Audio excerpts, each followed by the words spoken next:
What up, what up, what up? You are now watching Petty Sports, brought to you by Kings Broadcasting Studios. It's your boy, the host, Mr. Famous Fees. They call me Facts.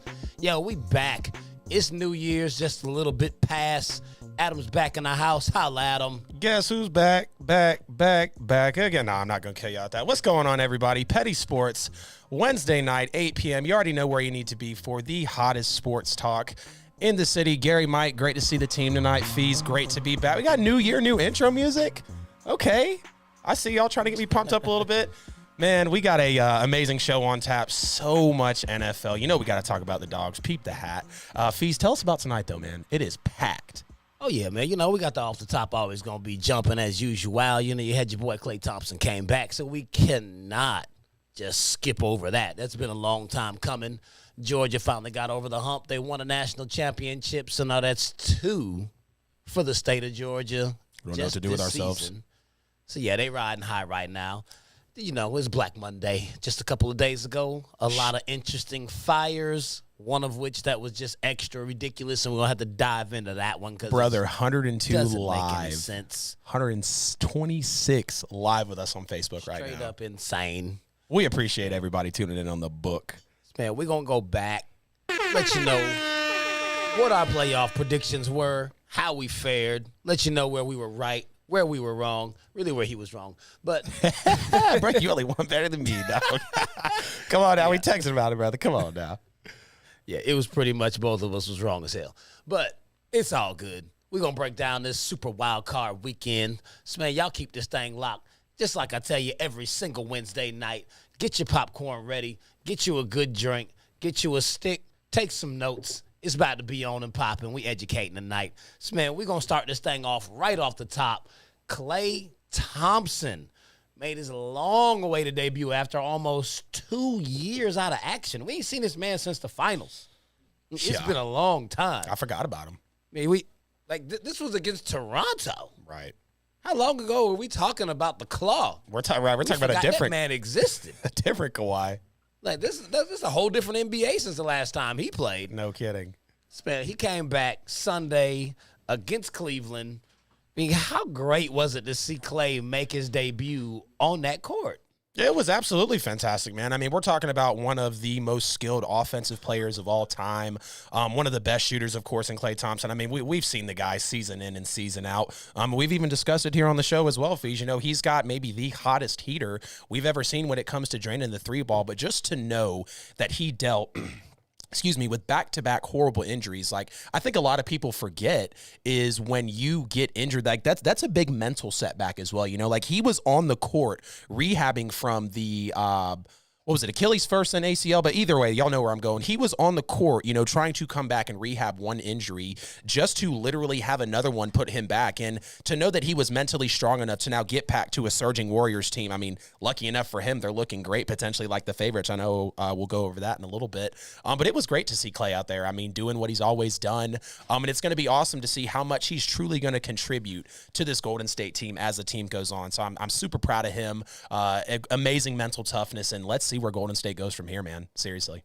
Yeah, man. He came back out. They got the W over Cleveland. I mean, it sounds like nothing, but Cleveland actually isn't god-awful terrible right now. Major surprise in the league.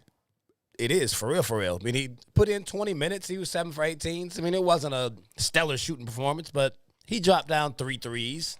I mean, 17 points in a return after being gone that long. Right. Especially with that nice little cross into the lane and dunks. Like, yo, what kind of Achilles injury did he have? Exactly.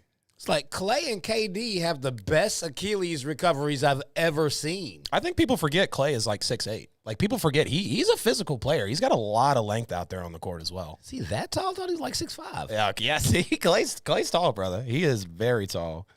Yeah, man, but he came out and hoop, man, and just the fact that he's coming back to a Warriors team that's already #1 in the NBA, It's like, man, this is, I mean, it really raises the expectations. Like, they're really looking like they're going to be the old Warriors now that they got him back. Right. I mean, now that Wiggins is actually stepping into a nice role and he doesn't have to score as much, Poole is really developing. He doesn't have to do as much. And now Draymond can go back to just being the utility guy, and no one can be worried about him ever having to score.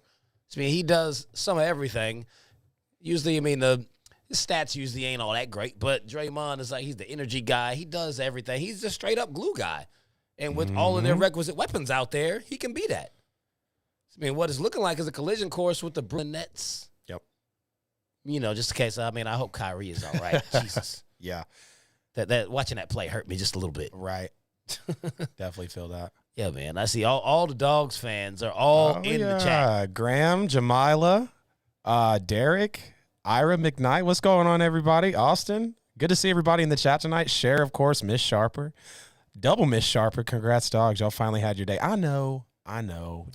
We act like sometimes. I mean, it's true. We're not used to titles. You know, I mean, there was a report out there from the AJC to just hope that the Dogs go slower in the championship parade than the Braves did this Saturday. You know, I mean, it's a big win for sure. I feel like this definitely means a lot to the city, man. But yeah, what a comeback for Klay for sure. I mean, it's going to be so exciting to see how the Warriors are going to be. And I know some people ask, you know, why bring him back if you're in such a good position? It's because they're confident. That's a win-now move. It's like when the Cardinals traded for Zach Ertz and when they wanted to get J.J. Watt and A.J. Green. It was a win-now move. You already know you're under a little speculation. You need some more talent. That's what they brought back. I mean, from literally scraping up 2 years ago to Steph getting MVP conversation, and now they're at the top of the league. They look like the favorites. And let's not forget that the pedigree is still in Golden State. Steve Kerr is still there. You still got Curry. You still got Draymond. Klay is now back, of course. So it's going to be a huge season, and I feel like the sky is the true limit for GSW this year. Oh, absolutely is, man. So y'all are all waiting on it. So we're going to make our move over to the College Football National Championship. The Georgia Bulldogs. I say congratulations. You finally got that 41-year / Alabama monkey off your back. All in one swoop. So, I mean, now that they've actually got, well, we won't even move ahead yet. How was Georgia able to hold off Bama in this game? Confidence, man. Absolute confidence. But more than that, let's talk about something we could actually see on the field there. They came out, well, they didn't come out hot, but I think it was second half adjustments more than anything. You see, it's kind of a snooze fest in the first half. You know, Georgia's O-line was struggling a little bit. You just saw that it kind of was leaning in Alabama's favor. We had the first play of the game where, well, you know, one of the first plays of the game where it felt like, hey, like Georgia had a chance to capitalize, and it kind of felt like an air out of the balloon moment, you know? So you're sitting there wondering, how is Georgia going to come out in the second half? Because we know Saban might have 9 points in the first half, and this was a rare thing to see him only put up 9 points in the second half. But Alabama's always been a second half team. They love to adjust. I mean, when you have Nick Saban leading your crew along with the best offensive and defensive player probably in the country, you're going to have a hell of a matchup for sure. But I think you have to solely attribute this to the fact that they had great halftime adjustments, and Stetson Bennett was absolutely huge in this game. And I said it when he played against Michigan. The couple of big throws that he was able to make were absolutely big for Georgia. The fact that he was perfect, 4 for 4 with 2 touchdowns after the so-called fumble, you know, that happened there in the game. And just to see that, again, like I said, you know, Georgia is definitely a different team when they have good quarterback play. Now, I'm not going to sit here and say Stetson Bennett's going to be, you know, another coming of Matthew Stafford or Aaron Murray or whatever the case may be, because the defense did help out a lot. But let's not take away from the fact that when he had to play big, he played absolutely huge. When he had to make a play, he did. And the fact that you see that from a team that hasn't had premier quarterback play. I can't remember the last time outside of Jake Fromm's freshman year and the SEC title run that they had with Aaron Murray. I don't remember quarterback play that well. So the fact that they were able to adjust, and I mean, the guy who had his ball in the ball in his hands the entire game, Georgia finally trusted him. Kirby Smart gave him the keys and he took him home. So I think when you talk about halftime adjustments and you talk about that quarterback play, especially towards the end of the game, that is what sealed the deal for Georgia. And of course, the pick six was absolutely great, but the offense was definitely something to admire in this one. I mean, the offense did play better in this game. Clearly, they put up 33 points. Well, all those weren't offensive points, but the offense did show up a little bit better than what they did in the first matchup. And I think the major difference in the game actually was, just like what I told y'all, what the keys to Georgia's victory were. I said what they needed to do was play Alabama like they were playing the Kansas City Chiefs and put that bracket coverage on Jamison Williams, which he just tore his ACL, which we just found out today, like officially, that's what it was. I mean, all of those of us that watch, when you saw it happen, you know, it was a non-contact injury. It's almost always an ACL when it happens that way. But with the absence of Jamison Williams, Alabama's offense went flat. I mean, they did outgain Georgia in the game. They had way more plays. They had what 29 more offensive plays. They weren't converting in the red zone. They did not get the stellar wide receiver play with the absence of Mechie and Jameson. Yep. And it looked like Jameson was on track for another monster game because they were not doing what they were supposed to do and keeping him at least double covered the entire game. He just so happened to go down. His replacement, Hall, came in, dropped the touchdown, then Georgia blocked the field goal. He had a couple of more big miscues in the game where there were times I was like, damn, like, what is Bryce doing? And then he saw the replay. It's like, bro, he's throwing dimes. They're not catching the ball. Mm-hmm. So it's like as much as, I tip my hat to Georgia. They were fortunate. I don't know if it was so much of halftime adjustments as to the athletes weren't there for Bama that they played against in the SEC championship game. Yeah. I mean, it's unfortunate that it had such a heavy bearing on the outcome of the game, right, to the point where I'm pretty sure there's a lot of folks sitting out there like, you're just hating. For the folks that are saying that, Graham,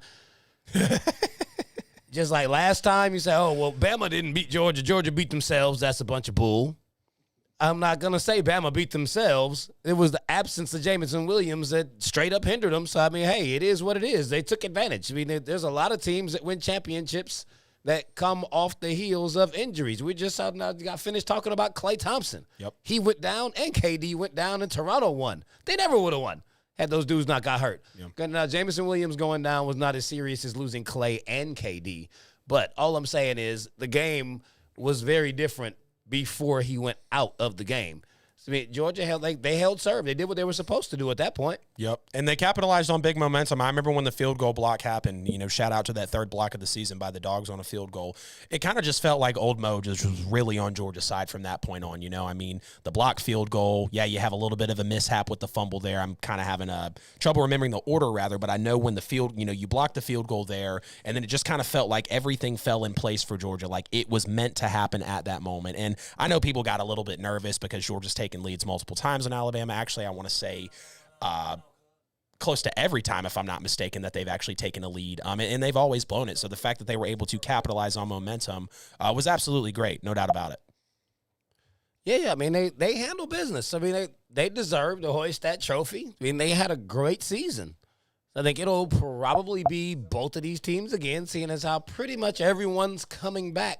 I mean, I know all of Alabama's team is very young. Most of those guys are not eligible for the draft. Granted, Jameson he may not come out now after an ACL, because he's not going to be able to play until next college football season starts, and that'll destroy his draft status. But, I mean, it didn't kill Waddle, but Waddle was able to come back and play a little bit. It didn't happen this late. Right. So, I mean, we don't know. And as I see, Derek Martin talking about, like I said, I know football.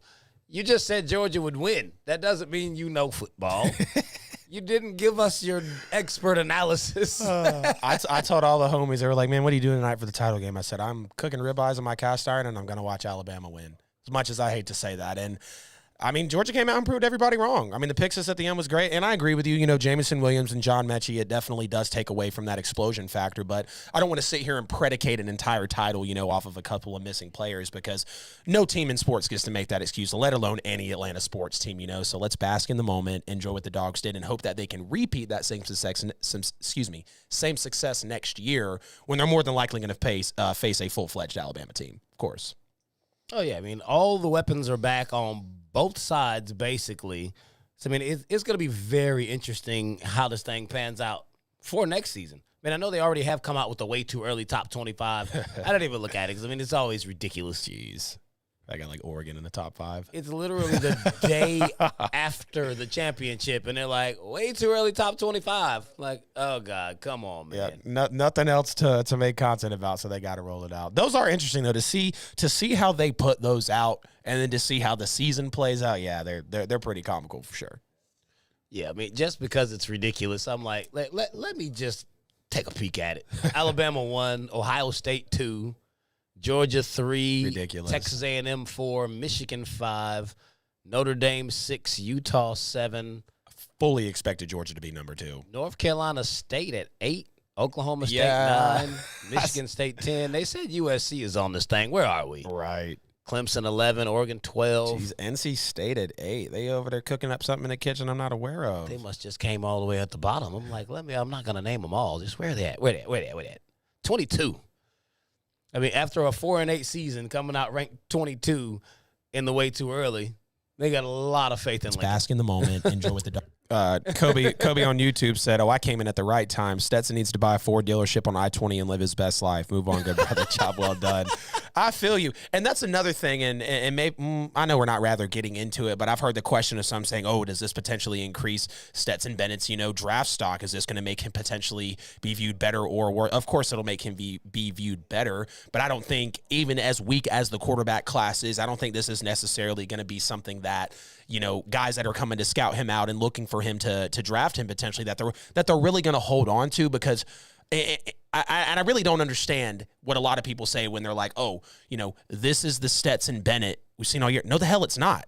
Stetson Bennett was not making big throws on elite defenses. Stetson Bennett was not hanging around in a muddy pocket. He was not being mobile and making smart decisions in big moments of the game. And that's a big reason why I doubted Georgia. Georgia had yet to play a powerhouse like anybody. Of course, Alabama. They do their thing against Michigan, but it was hard to believe that they were going to repeat that success and essentially had the same, not offensive output, but points on the scoreboard. So you got to take it for what it is, man. Absolutely. It was more like the other 12 games out of the season they played where the defense held serve and it made life comfortable for the offense. And I mean, the Bama game in the SEC championship game was really the only time the entire season where you had really seen Stetson force to have to make plays. Yeah. Alabama said, we're going to make you play left-handed. Granted, he played well in the national championship, but he was comfortable again. Because if you remember what happened in the SEC championship game, Bama put up 24 points in the second quarter, and it was like, oh, my God. Yep. Now it's like, it's on you. Yeah. We don't have time to run the ball. The running really working like that anyway, and we don't have time to do it. It's all on you. Exactly. Being smacked in the mouth, playing a team that elite, I mean, it's definitely going to throw you for a loop. And Georgia wasn't ready, but they were ready the second time, and I think that's obviously truly what all that matters. Yep. So for all of you, I told you so masters in the chat, whatever.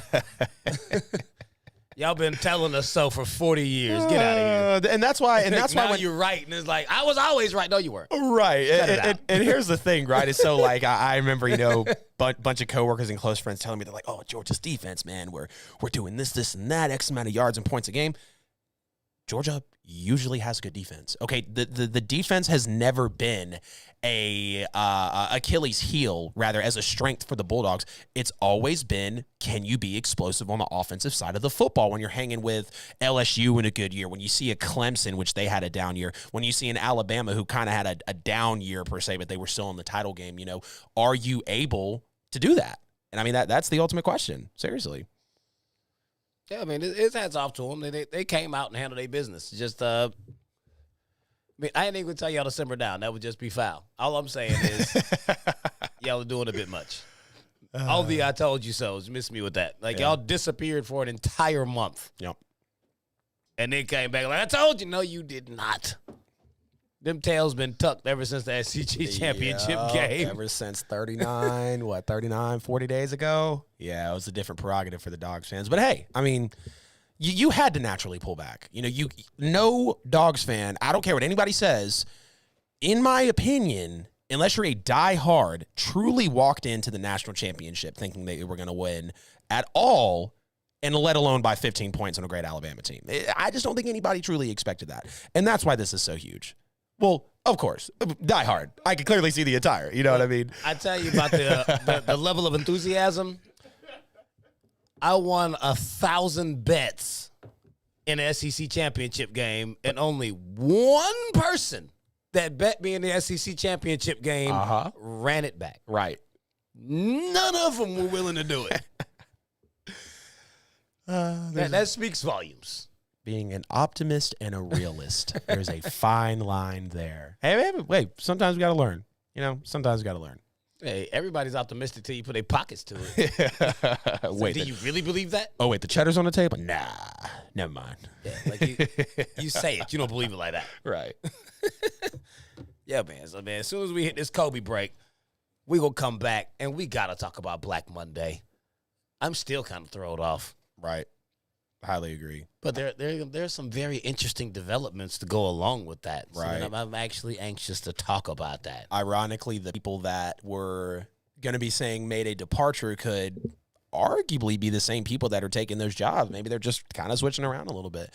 We'll see, though, because, I think there's actually, shout out to Colin Cowherd thinking about it now. He says every year there's about 7 to 8 NFL teams that, fire their coach and need a new one coming in. And right now we are at that 7 mark.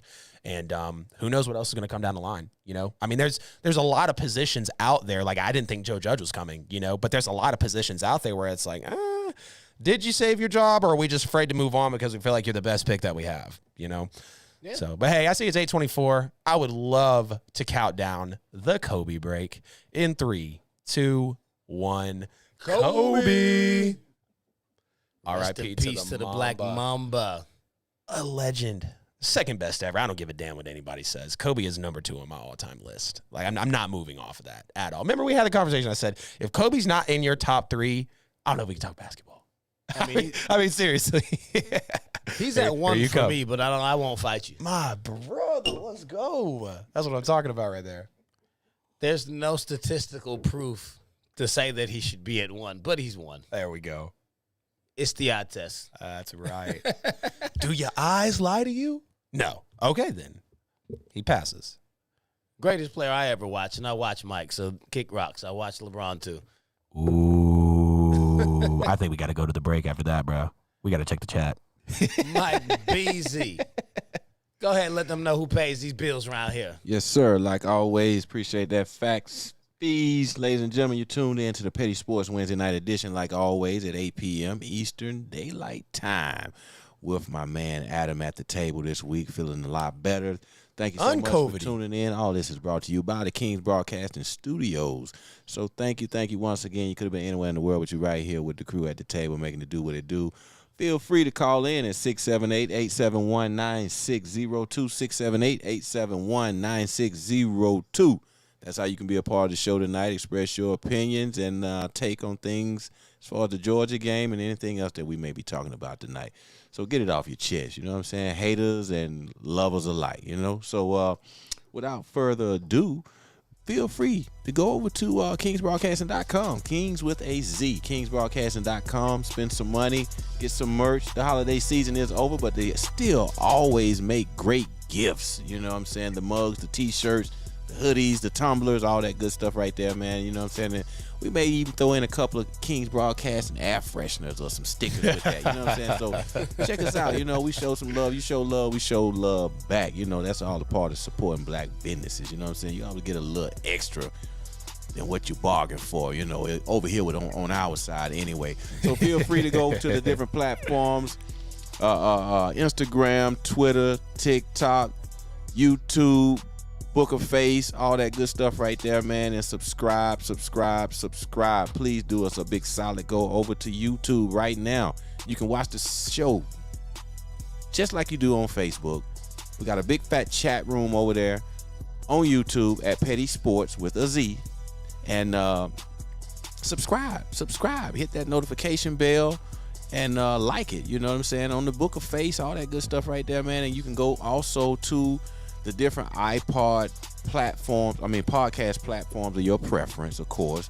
Google, Spotify, Apple, iHeart, and so forth. And you can type in Petty Sports over there as well and share the show and enjoy it in your car, at home while you're cleaning or something of that nature. And, you might just be getting it in while you're being way too sexy with your significant other and just want to hear some petty sports while you're doing it. You know what I'm saying? So, you know what I mean?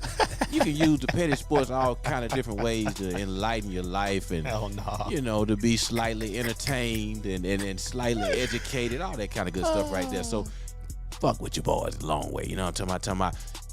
Support black business, support black businesses, because we do. You know what I'm talking about? And call in, 678-871-9602. This is my third time saying it. 678-871-9602. That's my fourth time. Feel free to call in. That's how you can be a part of the show tonight. We'd love to hear from you guys. All right, ATL, ho. Yes, sir. Yes, sir. We are back just like we promised. We're going to talk about Black Monday. It's the dreaded NFL day when you already know a gang of head coaches are going to get fired. So that's seriously why it's called Black Monday? Yeah. You learn something new every damn day. I'm here for it. I am here for it. Okay. They call it that just because of the coaches being fired, but it generally actually makes its way to like, why did you really name it that? Right. Could have been Red Monday, get rid of you Monday. I don't know. Let's not fall down that rabbit hole, but I do feel you there. I was like, okay. Is it no more Melanin Monday? I don't know. That could be what it is. I don't know. Oh, man. So, man, just as usual, Black Monday never disappoints. So we always get a bunch of coaches get fired, but it did surprise us. One head coach in particular who won 8 of his last 9 games following back-to-back winning seasons. Yes, I'm talking about former Miami Dolphins head coach Brian Flores was fired after winning the season-ending game, sweeping the Patriots. I mean, how can they even justify this move? I'm not even going to ask you, was it fair? Like, how do you justify this? Right, and I'll double down there a little bit. So I understand, Belichick disciple, correct? Right. So comes in, same division as Bill, 5-11. Okay, go figure. Miami's been a dumpster fire for a little bit, right?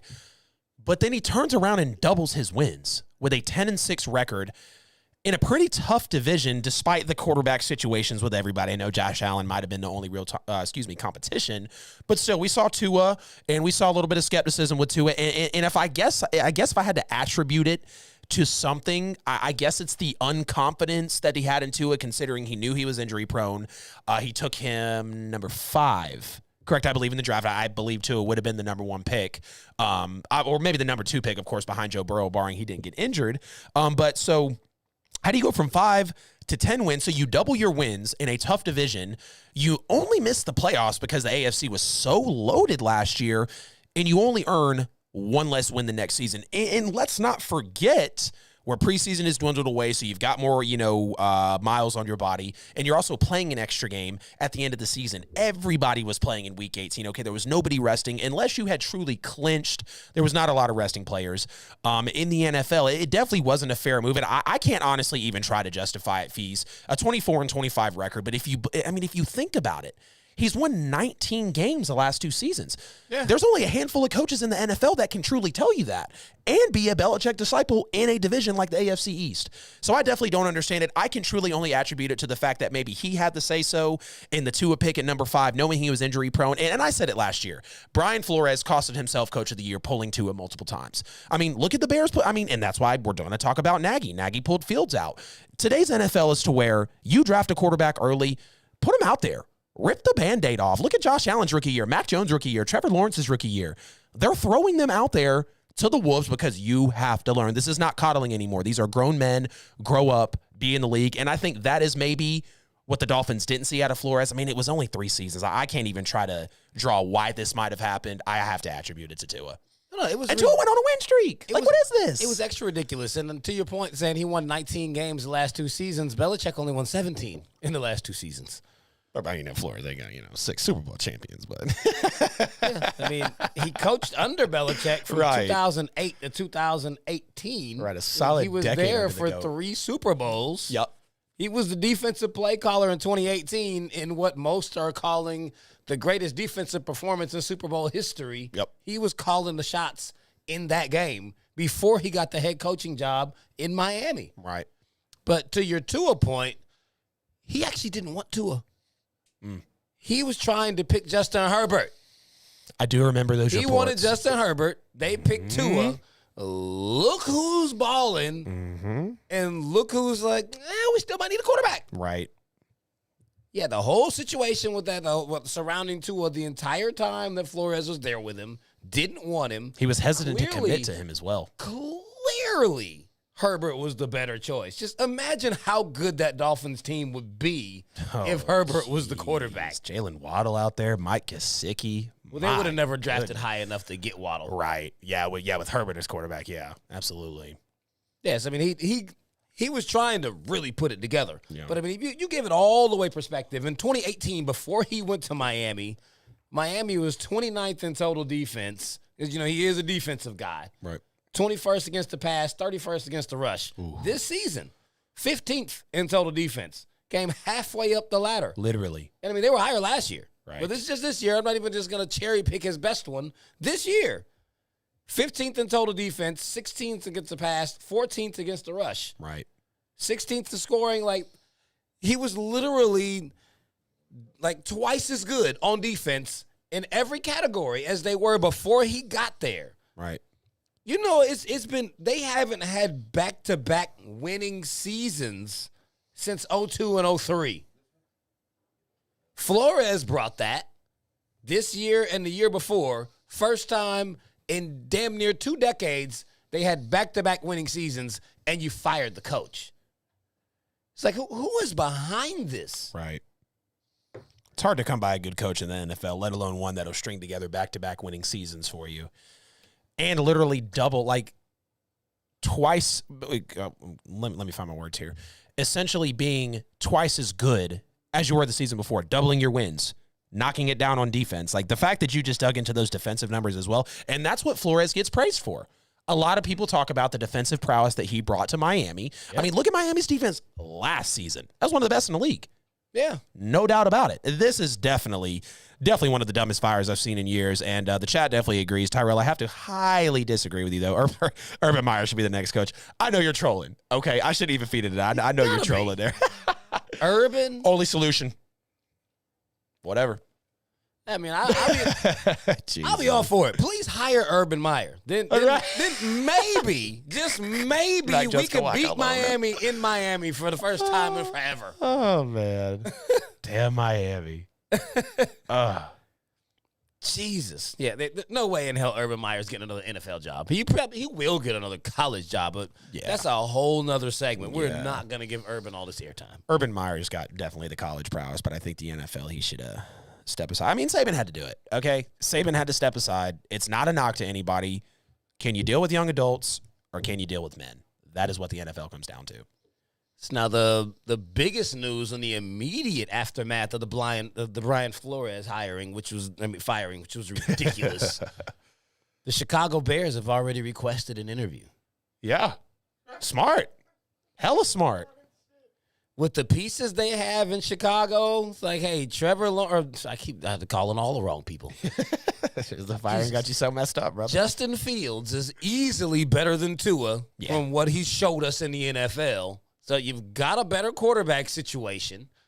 Chicago has a good defense in place already. And him coming in there, that could completely change the dynamic in Chicago. That could tip the scales. I mean, Chicago was just in the playoffs, double doinking a couple years back. I know they got blown out by New Orleans last year, but like they've got talent. I feel like they're just looking for that tip of the iceberg type of moment to truly take them over the top. And I really think Flores could be that guy. Yeah, I mean, like, I don't think they should look any farther. Granted, they have. I mean, the Bears have requested to interview everybody. Right. They want to interview Dan Quinn, who has declined it.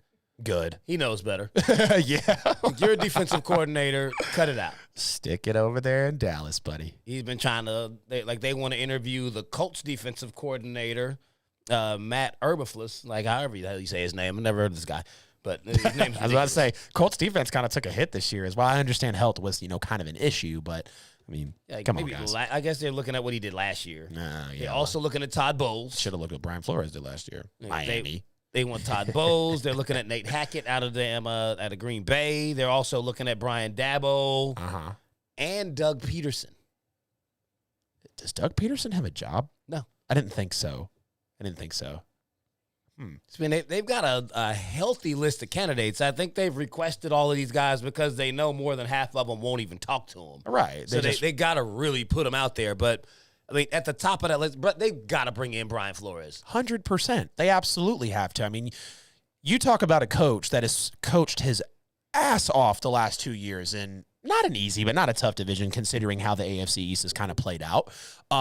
But you talk about just a cognizant understanding of the game of football, and let's not forget that he is one of the very few successful Belichick disciples that we've seen, especially in the new era of the NFL where it's offense, offense, offense. Defense is kind of taking, a back burner. Of course, you do have to have that prowess to at least hold it down in a decent game.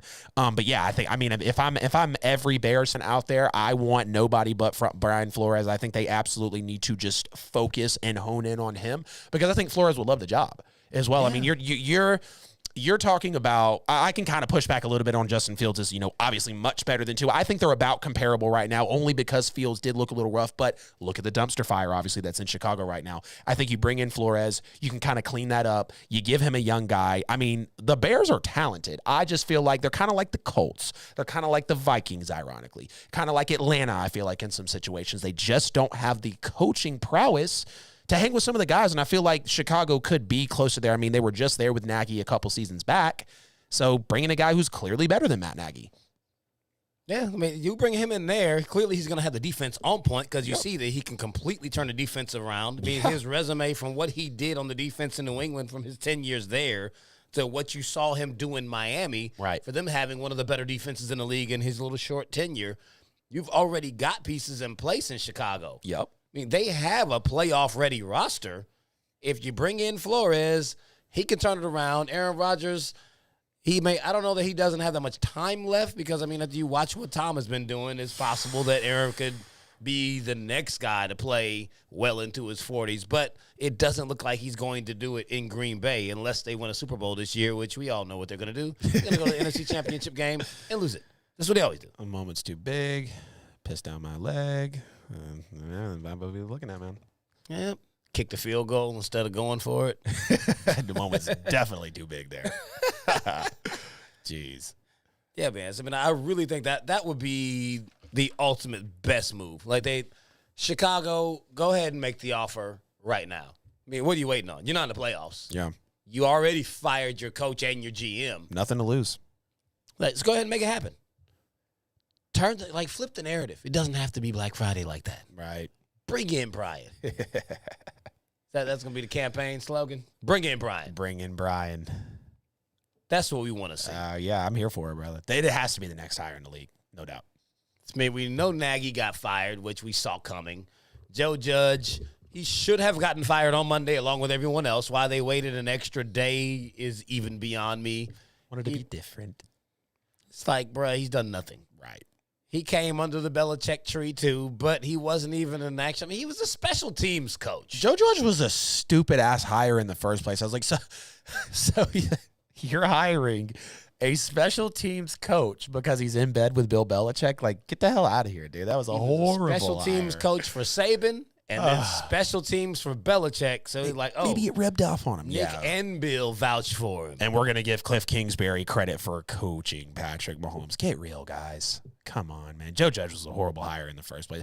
Great fire, horrible hire. And I don't think we can say that about a lot of positions in the NFL, besides Urban Meyer, of course. Jags had it together early. I mean, we were literally driving home from the show, and the Jaguars fired Urban Meyer. So go figure.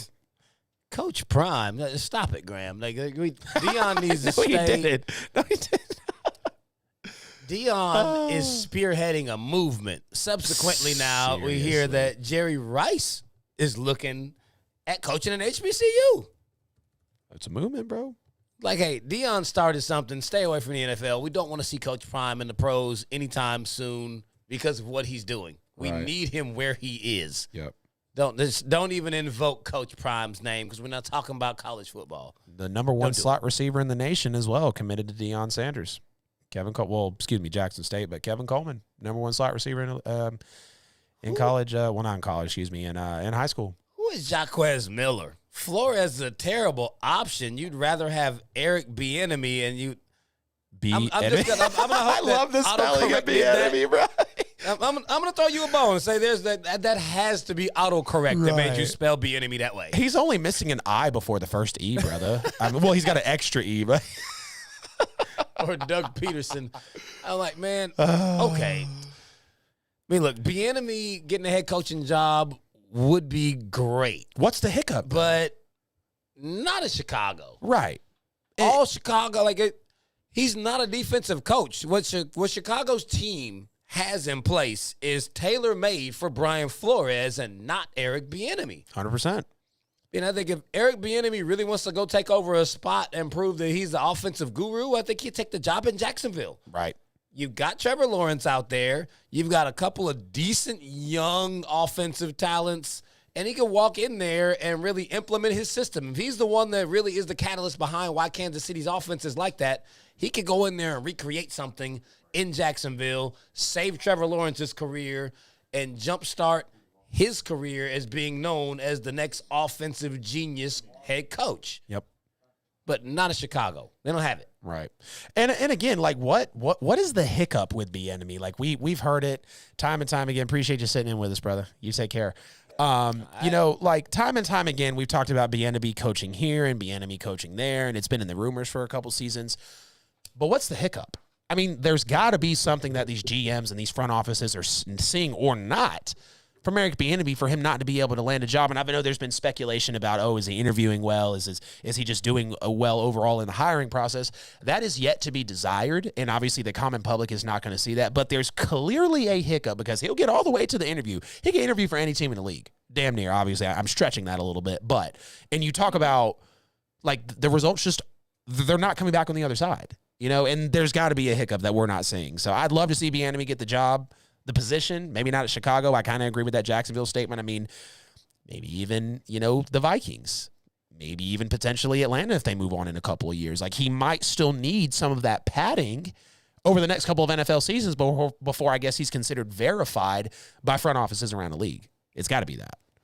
Yeah, I mean, I think the whole interviewing thing is just straight up bull. Bieniemy, like, man, like, I don't know what it is exactly that they're looking for in his resume. I mean, the dude is taking his team to a Super Bowl. Right.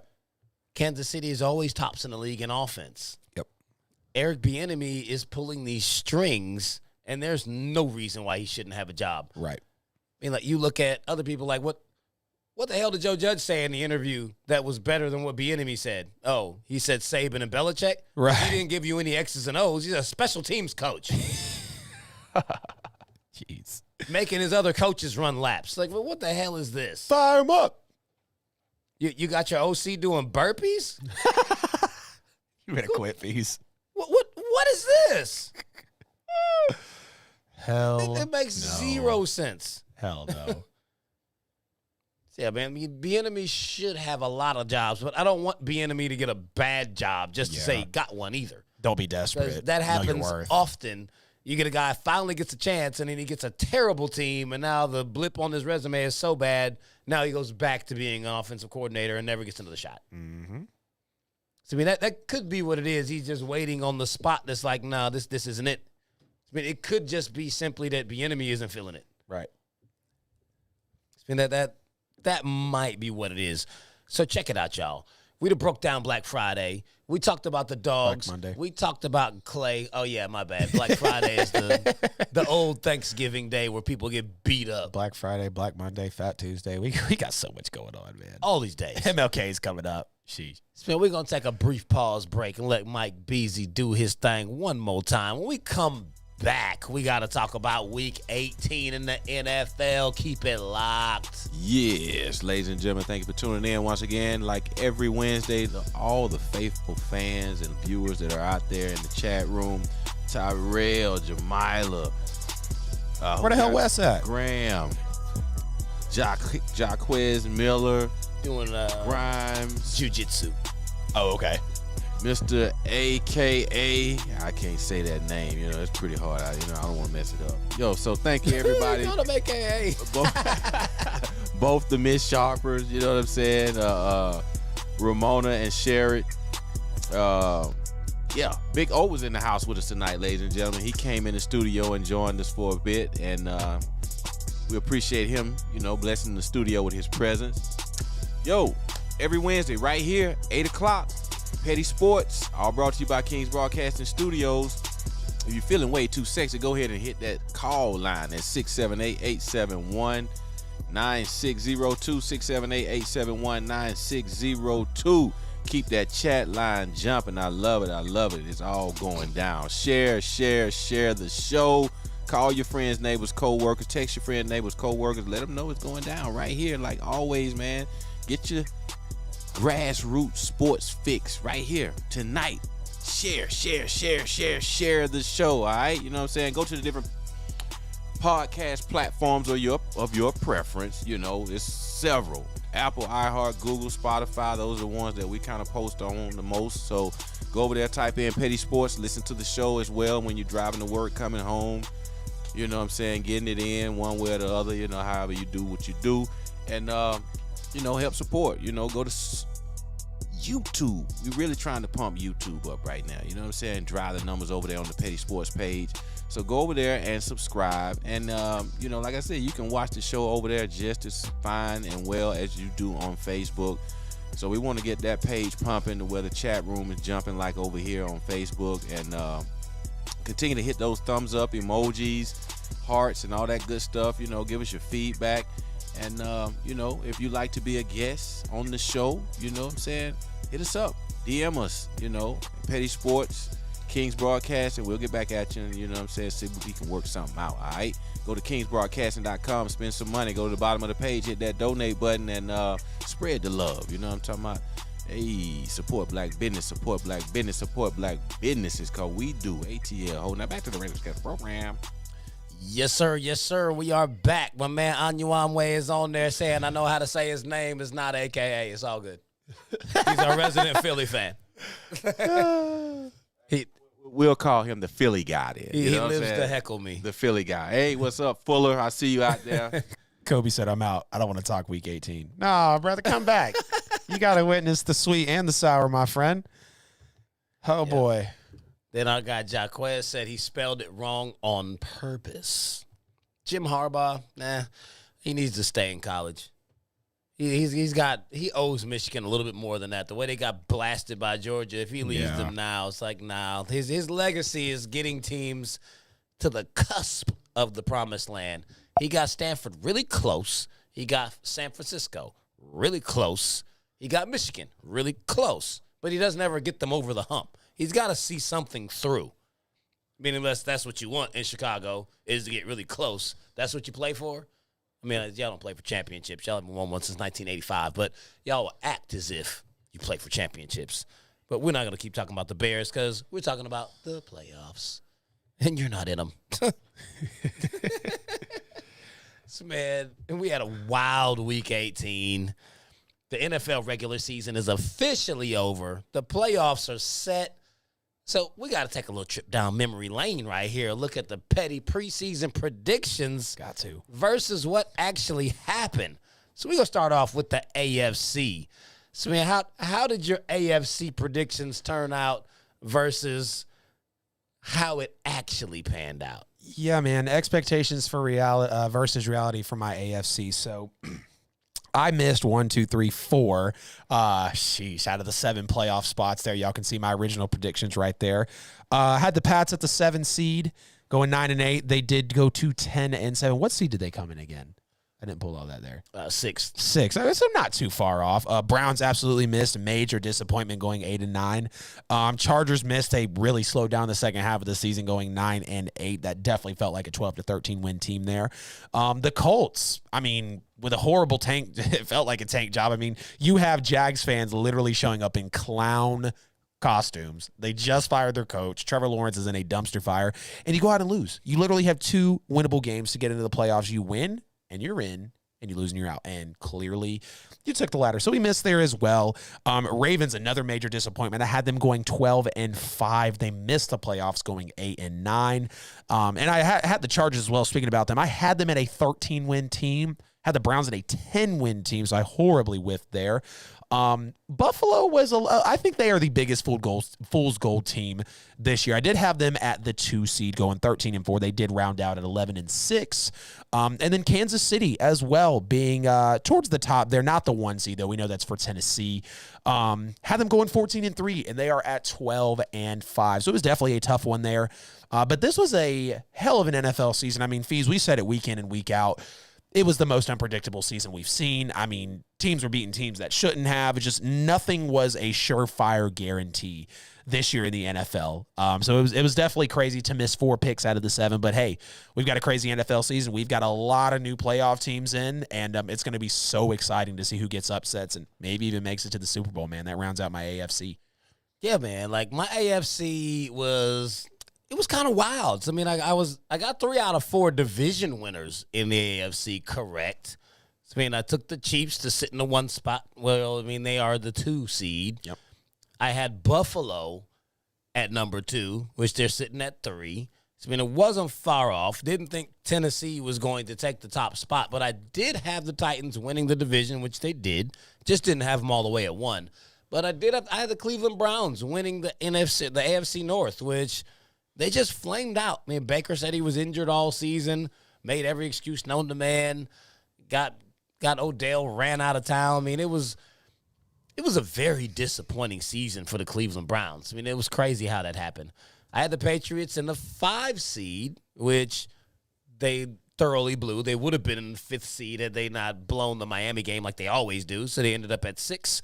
Took Baltimore to make the playoffs. I did have them at 6, which all they had to do was beat the Steelers, that they lost in overtime.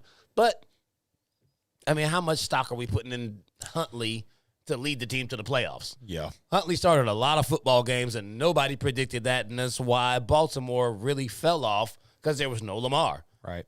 And then the Colts, the Indianapolis Colts. You lost to the damn Jaguars. You know you screwed. Like, I would have had 6 out of 7 teams correct had you won.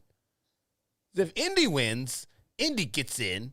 Pittsburgh does not. Vegas, they don't. There were so many people waiting on Indy to win.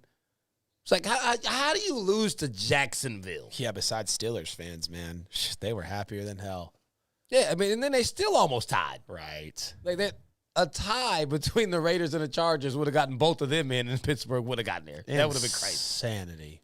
Yeah. I heard they lightly entertained the idea. Hell, I mean, to be honest with you, I don't know why they didn't. I guess out of respect for Ben. Like, one of us has to win, bro. Ben's got to go. Come on. They let him in. Right. They had to let him in. That's definitely what it feels like. So, yeah, man, I got 4 out of the 7. Whiffed on 3 of them. Really, the Cleveland one was the only whiff. Baltimore was an injury and 1 game out of it. The Colts, I said we're going to backpedal into the playoffs because of their – I mean, all they had to do was beat the Jaguars. They should have backpedaled in the playoffs. But subsequently, what we got, the Cincinnati Bengals won the North. Did not see that coming. Vegas, after all of their turmoil, made the playoffs. I mean, that is insane. I mean, you had the whole Gruden situation and then the Ruggs situation, and they still made the playoffs. Crazy. So, man, let's move over to the NFC. How did your NFC expectations versus reality go? NFC was a little bit better. It did include the most disappointing team in the NFL with the Seattle Seahawks, but we'll go from bottom to top. So I had my New Orleans Saints coming in at number 7, going 10-7. They did go 9-8, and it was tough, of course, because the Niners did win there. So they did miss the playoffs at 9-8. The Cardinals at 11-6 got the record right there, but I believe they're seated a little higher, if I'm not mistaken. Yep, at number 5. So it wasn't too far off there. Rams at 13-4. That was my prediction of then 13-4. They did go 12-5, so it cleaned up a little bit there in the NFC. And of course, the Rams were able to take that 4 spot. So my seeding was just about 1 off. Now, a horrible miss here was Washington winning the division. I did not include the Cowboys at all because I just didn't really believe in the whole shenanigans. I mean, kind of like the Packers are this year. We don't know what they're going to do in the NFC title game. Didn't necessarily believe in Dallas. Now, Washington did go 7-10, like I predicted, but of course they did miss the playoffs.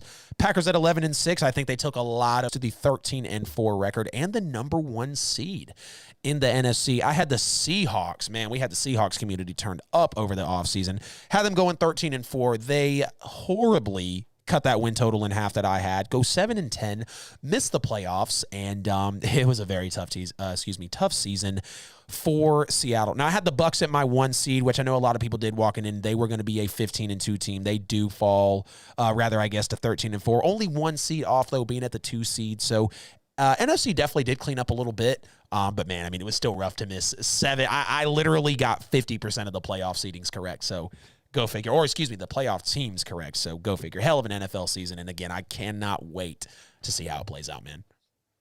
Yeah, man. For my NFC side, same thing. I got 4 of them right, 3 of them wrong. Seattle just fell off a cliff. I had Seattle at a 5 seed, and they just completely pissed down their leg this season. Didn't see that coming at all. Washington football team, I had them sneaking into the playoffs as the number 2 seed out of the NFC East, which ended up being Philly. Subsequently, I did pick Philly's record perfect, just thought Washington's would be 1 game better. Completely missed on that. I had the Chicago Bears sneaking in at the 7th spot. Like, the Bears they were so underwhelming. I mean, I really thought they were going to make the playoffs with a losing record. I think I had them at 8-9 and sneaking into the playoffs because a team with a record that bad would make it. I mean, damn near like Philly, how they got in. Right. I mean, I did rebound a bit. I had Dallas winning the division, which they did. I had them at the 4th spot. They made it at 3. Green Bay, I had them at 3. And that wasn't actually a knock on their record. It was the fact that I had Tampa going 16-1, Frisco going 14-3, and Green Bay going 13-4, which Green Bay was the only one who actually cashed it. Well, Green Bay and Tampa, they tied, same record. Right. I mean, they both did their thing. They're both sitting at 13-4. I just overshot the Tampa and the San Francisco record, but I did have the San Francisco 49ers in the playoffs, which they started off injured, started off slow. As soon as they got a healthy Jimmy back on the field, San Francisco looked like the San Francisco that I picked to be the 2 seed. Yep. And they are probably one of the more dangerous teams coming into this weekend. And we're definitely going to get into that. So, I mean, missed 3 on both sides, 8 out of 14. Not great, but winning record. Give me the Brian Flores title. I was winning. I'll take that. Right. It's all good. We got, who is it? Tyrell, are you a cow? Oh, yeah. He said a Cowboys fan. Said, where's the Cowboys? We both picked them to make the playoffs. Come on now. I put you in the 4 spot. You made the 3 spot. Oh, Adam didn't take you. That's why you said that. Yeah, he was tripping. I knew y'all made the playoffs. Man. Man, yeah, I didn't believe in the Cowboys for obvious reasons. I didn't think the Niners were going to have any sort of quarterback situation together, which, I mean, they kind of pulled it together. They were kind of back and forth all season. Brad, got to support the Washington Chitlins. That is so damn disrespectful. Their franchise, their entire franchise, the field, the name, the players, all of it, man. I feel like it just jumped the gun there on Washington, because I thought they had a pretty decent season. They were able to kind of rally towards the end of last season, rather, is what I'm alluding to here. But, absolutely just didn't come out. And it just kind of looks like, maybe some of last year was a fluke with Ron Rivera. But, it is what it ain't. Yeah, I mean, I think if Fitzpatrick had been healthy, I mean, Taylor Heineke didn't play bad, but the predictions were based off of Fitzpatrick, and he didn't make it very far. So, I mean, that completely changes things. That happens in Washington quite a bit. Right. Alex Smith goes down, you go to hell. It's like, hey, tough breaks for Washington. I'm not a fan. I mean, I don't like chitlins. So, hey, y'all team is what it is. Where did chitlins come from again? The Washington Chitlins. Intestines? Yeah. Ew. Stop. Your little fecal matter team. Ew. Horrible fees. Don't do them like that. It's all right, though, man. We'd have reached the top of the hour. We are officially past 9 o'clock. We're going to throw this thing over to Mike Beasley one more time. When we come back, we got to talk about the NFL awards. Where we had them, where they are, where they should be. We got to talk about the playoff rankings. We're going to rank all 14 playoff teams, so I know some more cages are going to get rattled. There's people in the chat I know are going to be mad about where their teams are located. And then we got to talk about Super Wild Card Weekend. So, y'all keep it locked. Yes, ladies and gentlemen, once again, thank you so much for tuning in. Like always, you could have been anywhere else in the world, but you're right here with the crew at the table making it do what it do. with Famous Facts, Feeds, and Adam Lewis here with Petty Sports, all brought to you by King's Broadcasting Studios. Everybody in the chat room, man, y'all got it going on. I love you guys, man. Thank you.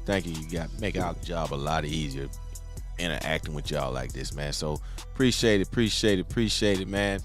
Go over to the different podcast platforms of your preference and also download the show there or listen to it as well. Help support us that way. And you can go over also to the different platforms like YouTube, Book of Face, Twitter, Twitch, Instagram, all that good stuff right there, man. And subscribe, like, follow, all that good stuff, especially on YouTube. Subscribe. Continue to share the show. Thank you, everyone that has. If you haven't, what you're waiting on. You know what I'm saying? So, hey, support black business, man. That's what we all about here. You know, we bring forth some great content for you guys every week, and these guys do a phenomenal job in presenting it. You know what I'm saying? Doing what they do. You can tell they have passion and love for sports, and they come with it every week, bringing the fire. So, thank you so much once again, ladies and gentlemen. Feel free to call in at 678-871-9602. 678-871-9602. That's how you can be a part of the show tonight. Don't be afraid. Dial the number. You know, we show love. It's all to the good. All right? Call the show, man. Yeah. No dogs callers. Disappointing as hell. For real, man. I mean, like, I thought we was going to have to skip a couple segments because of the dogs callers. I guess, like, everybody out there was, like, Alabama fans, apparently. Nobody showing love for They don't want that smoke. Really? Sheesh, man. What smoke? They just won. So, like, we want all the smoke. You know what I'm saying? So, appreciate it. And, you know, we smoking cigars up in here. So, you know, we got all the smoke anyway. Thank you. Once again, ladies and gentlemen. Hey, ATL, hold back to the regular scheduled program. Oh, boy. Top of the hour. Petty Sports. Wednesday night edition. You know we start at 8 Eastern time, but if you're just tuning in, respectively, an hour and 4 minutes late, it's okay because we're getting into a lot of the thick stuff here on the show. Second hour is about to be loaded. But hey, don't forget, call the show like Mike said, 678-871-9602. Check us out on social media. It's not about where you listen, or excuse me. Yeah, it's not about where you listen. It's about where Petty Sports is at. We're everywhere. If you're not looking, or if you can't find us, it's simply because you are not looking. Now, Fees, we have some NFL awards to dig into here. We're going to hand out our end of the season Petty NFL awards. And it's going to be a great time. It is going to be fantastic. Now, Fees, if you want, tell me your MVP to start the season, and then tell me who you actually got winning MVP now. My MVP to start the season was Tom Brady. I said he would lead the league in passing yards, passing touchdowns, have the best record in the league, and it would easily be his award. Tom Brady has the most yards in the league, most touchdowns in the league, tied for the best record in the league. Call him Feastradamus. I mean, it pretty much is exactly what I said it would be. Yep. He has 5,316 yards passing, which I think might be the second most all time behind Peyton. Yeah, I think Peyton had like 2013. It was like 54 something. Yeah, 54, like barely over 54. Yeah, so like that's got to be either second or third. I think it's second most all time in a season. 43 touchdowns, first in the league. He has 12 interceptions and a 102 quarterback rating, which is seventh. Aaron Rodgers is the only one that's up for it, and the Vegas odds are actually higher for Rodgers. Mm-hmm. Rodgers was 13-3 since he missed the game, and he had the exact same record he's had every year, 13-3. 13 wins. But 4,100 yards passing, 10th in the league, 1,200 less than Brady. Oh. 37 touchdowns, 6 less than Brady. We're only talking about one game difference now. It's not like he missed 8 games. In one game different, Brady threw for 1,200 more yards and 6 more touchdowns in one game different. Yep. Aaron Rodgers has only thrown 4 interceptions, has a 111.9 QB rating, which is first in the league. So he's got the efficiency piece. Ooh. But outside of that, I don't see any way he gets that. Kala, where you from? Hello? Yes. So we got a caller. What's popping? Yeah, Welcome to Petty Sports. What's your name? man? Where you calling from? Hey, this is Brad in Saipan. I got to make it 2 for 2 now as far as weeks go. Hey, what's going on, Brad? Hey, not too much, but I got you another follower at least out here in Saipan. Man, I'll tell you, I love watching you guys. Love the production that you guys do together. But actually, I don't know the other guy. He's a new guy. He's new to me anyway from last week. Last week's my first week. Yeah, no worries, man. But the production stuff is great. Me and my buddy got a little show out here too, but and we're the ones who really following you. He's a Georgia guy. He should be calling you because he was a mascot for UGA, for University of Georgia. Oh, wow. And so he should be I can't tell you, I won't use any foul language on the show, but when I called him during the game, the 3 words that he said were HFS. He couldn't believe it. I think that was a lot of teams remarks. Hey, we appreciate the kind comments about the production, man. Shout out to Kings Broadcasting Studios. Mike and Bell always honing it down. You said you have a show out there, man. What's it called? We love to support you as well. Yeah, it's called Arguably Decent. Okay. And because we're not good, we're not great, but we're arguably decent. We're not terrible. Okay, cool. On social media, podcast platforms, all that good stuff? Yeah. I mean, we tried recording everything and throwing it up on Spotify, but it takes like forever, especially when you have those marathon shows. I like you guys because you keep it tight. You're like, yep, we got this time. We're going to end it at this time. I'm like, that is what we need. You guys, do I have to say you're going to be our role models? Oh, my God, I think that's what's happening. Hey, man, we super appreciate the comments and the call, Brad, man. We appreciate you a lot. Yeah, man, I'm the co-host here on Petty Sports. I was out the last few weeks taking care of my health, you know what I'm saying, visiting with a little bit of family, but I'm back. I'm here every week with Fees, and we love to hold it down, bro, so we really appreciate the comments. And again, shout out to Kings Broadcasting Studios. Shout out to Mike and Bell. They really hold it down behind the scenes for us, no question about it. Yeah, I love it. I really love it. We got to redo our own stuff. But, hey, I don't want to take too much time away from what you guys are actually doing, but I'll tell you, so I'm a Bills fan. I'm from Buffalo, but I live out on this little island in the middle of the Pacific. And so when we watch the games, like Monday Night Football is Tuesday morning football for us. Wow. So what's great is that – Damn. Oh, tell me about it. I mean, he's taking a nap before the game. Think about all the years I have to wake up at 3 o'clock in the morning to watch the Bills lose at 1 p.m. on a Sunday. Oh, no, I know how bad it was. So, but the best part is now, so the Bills got in the playoffs. They're going to be playing on Saturday at 8:15 against the Patriots. So it's going to be a good game. But the best part about it for me is that that's 11:15 a.m. on Sunday. So I can have a Buffalo Bills party. I got some flags put up, and everybody who comes into the house, I've got either a Bills shirt or a jersey for them to put up. And I've got people who are fans of all kinds of teams that will suck it up for one day to be an honorary Bills fan. And we bring them in and do up some legit chicken wings for them and all that. Yeah, hey, man, that's an insane – Buffalo Bills. That's an insane time difference. Where did you say you're residing at again? All right, so it's the island of Saipan. So if you were to look on the globe and you go into the Pacific, you'll see like between Japan and Australia, you were to draw a line and then just look off to your right a little bit, look real close because there's a tiny little dot. You heard of the Marianas Trench probably. Yeah. So we are the Mariana Islands. Wow, that is absolutely fantastic that we're reaching you that far, man. I mean, you're literally in the middle of the ocean right now tuning into Petty Sports, and we could not, respectfully, seriously, we could not appreciate you enough. That's how you know you guys are legit now. You got people all the way out here. We appreciate you, brother. We appreciate you, Brad. We will definitely check out the show. Arguably Decent. Heard, man.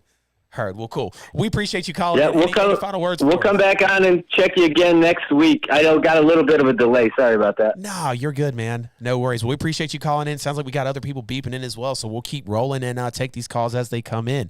So you're keeping Brady as your MVP? Oh, yeah. Yeah, definitely can't argue with you there. So my preseason MVP, of course, was Josh Allen. He absolutely wet the bed, and I think the biggest moments he could have had over the season. And I understand he's got the numbers. I understand he's got the production on paper. But when you look at what Josh Allen really did in those vital moments, that's not an MVP caliber to me. I'm going to give it to Tom Brady as well. We know the guy's ice cold in the clutch year in and year out. Dealt with many injuries to his secondary, but even more in his control was the wide receiver room, the running back room. And despite, the statue tendencies that he could potentially have in the pocket, I still think Tom Brady's a top 2 to 3 quarterback in this league. No question about it when you talk about the mental capacity, the understanding of the game, the great decision-making overall, what he's able to do. But I do want to give a little bit of an illusion here because TJ Watt has absolutely played his ass off this year. And the reason you could potentially argue about TJ getting the MVP, he won't. Defensive player on the defensive line with the Steelers. But the Steelers were 9-2 in the games when TJ Watt played more than 60% of his snaps. They were absolutely winless at 0-5 when he played less than 60%. I know the MVP has now been glorified as the best quarterback with one of the best records in the league award, but let's talk about true value to their team. I mean, you could even argue Jonathan Taylor as well. I know he was a little bit up there, and I think that has, I don't want to discount him, but a lot to do with Derrick Henry going down, because he probably would have been in the conversation. But Tom Brady, of course, but let's not forget about what TJ Watt did for his team as well. Now let's talk about that offensive player of the year. I don't know if we can name anybody else than the obvious man who just absolutely tore it up this season. Who'd you have before the year, and who do you have now? Before the season, I had your boy, Josh Allen, as Offensive Player of the Year because I thought he was going to be an MVP candidate and not win MVP because of what Brady did. And now it's pretty clear that Jonathan Taylor is going to win Offensive Player of the Year. 332 carries, first in the league in yards with 1,811, 18 rushing touchdowns in first place. Also, 106 yards per game, which he's actually second to Derrick Henry, but Derrick only played 8 games. That's nuts. Derrick Henry was averaging 117 yards per game before he went down. He was still first in the league in rushing like 4 weeks after he got hurt. Right. It took JT. It took Jonathan Taylor a long time to catch him. Right. 4 games, the whole damn month. And Kevin Keith, I don't even know what to say to you. I don't have the hat on. Now you're talking about my helmet. You got to quit feeding into him, bro. I'm lost for words now. I have my hat on in Miami on the beach and put it in the bag on those wet trunks, and it's dirty, and I got to wash it first, so that's why I'm not wearing it. Jeez. Otherwise, I would have put it on. Jeez. But I know you saw me. I was all up and down the beach, even though we lost to Miami. That's what happened to the hat. MAGA hat to MAGA helmet. Hell nah. Offensive Player of the Year. Preseason, I had Tyreek Hill literally walking one play touchdown in the league. If you miss a tackle on Tyreek, he's more than likely going to take it to the end zone. And, he didn't have a bad year, but he obviously was not the man that I don't think anybody could absolutely deny at this moment. Let's talk about Cooper Kupp. The fact that he had one game all season with less than 90 receiving yards in the game, in one game again all season with less than 6 catches in a game. He was literally virtually unguardable. His routes were super crisp. The fact that he had 1,000 more yards this year than last year essentially doubled his production at the wide receiver position. Doubling your yardage in production. That is essentially unheard of. Cooper Kupp averaged 8 catches for 130 yards a game this year. Absolutely nuts. I don't even have to elaborate anymore. Tyreek Hill was my preseason. Cooper Kupp will 100% win it this year. If not, it's really going to be Jonathan Taylor, no doubt about it. That's a tough call. It is. It is a very tough call because both guys absolutely put the team on their back offensively. I mean, when you think about best offensive players in the league, you're going to look at Cooper Kupp, you're going to look at Jonathan Taylor, and even as a rookie, you're going to look at Jamar Chase. You know what I'm saying? He's probably going to, take it home for the rookie there. But let's talk about Defensive Player of the Year. My Defensive Player of the Year previously, I believe, was going to be, I'm trying to remember here. Who was it going? I think Jalen Ramsey. Yes, Jalen Ramsey was going to me by Defensive Player of the Year for the LA Rams. Well, let me not go out of turn here, my friend. Defensive Player of the Year preseason and now for you. Preseason, my Defensive Player of the Year was going to be Myles Garrett.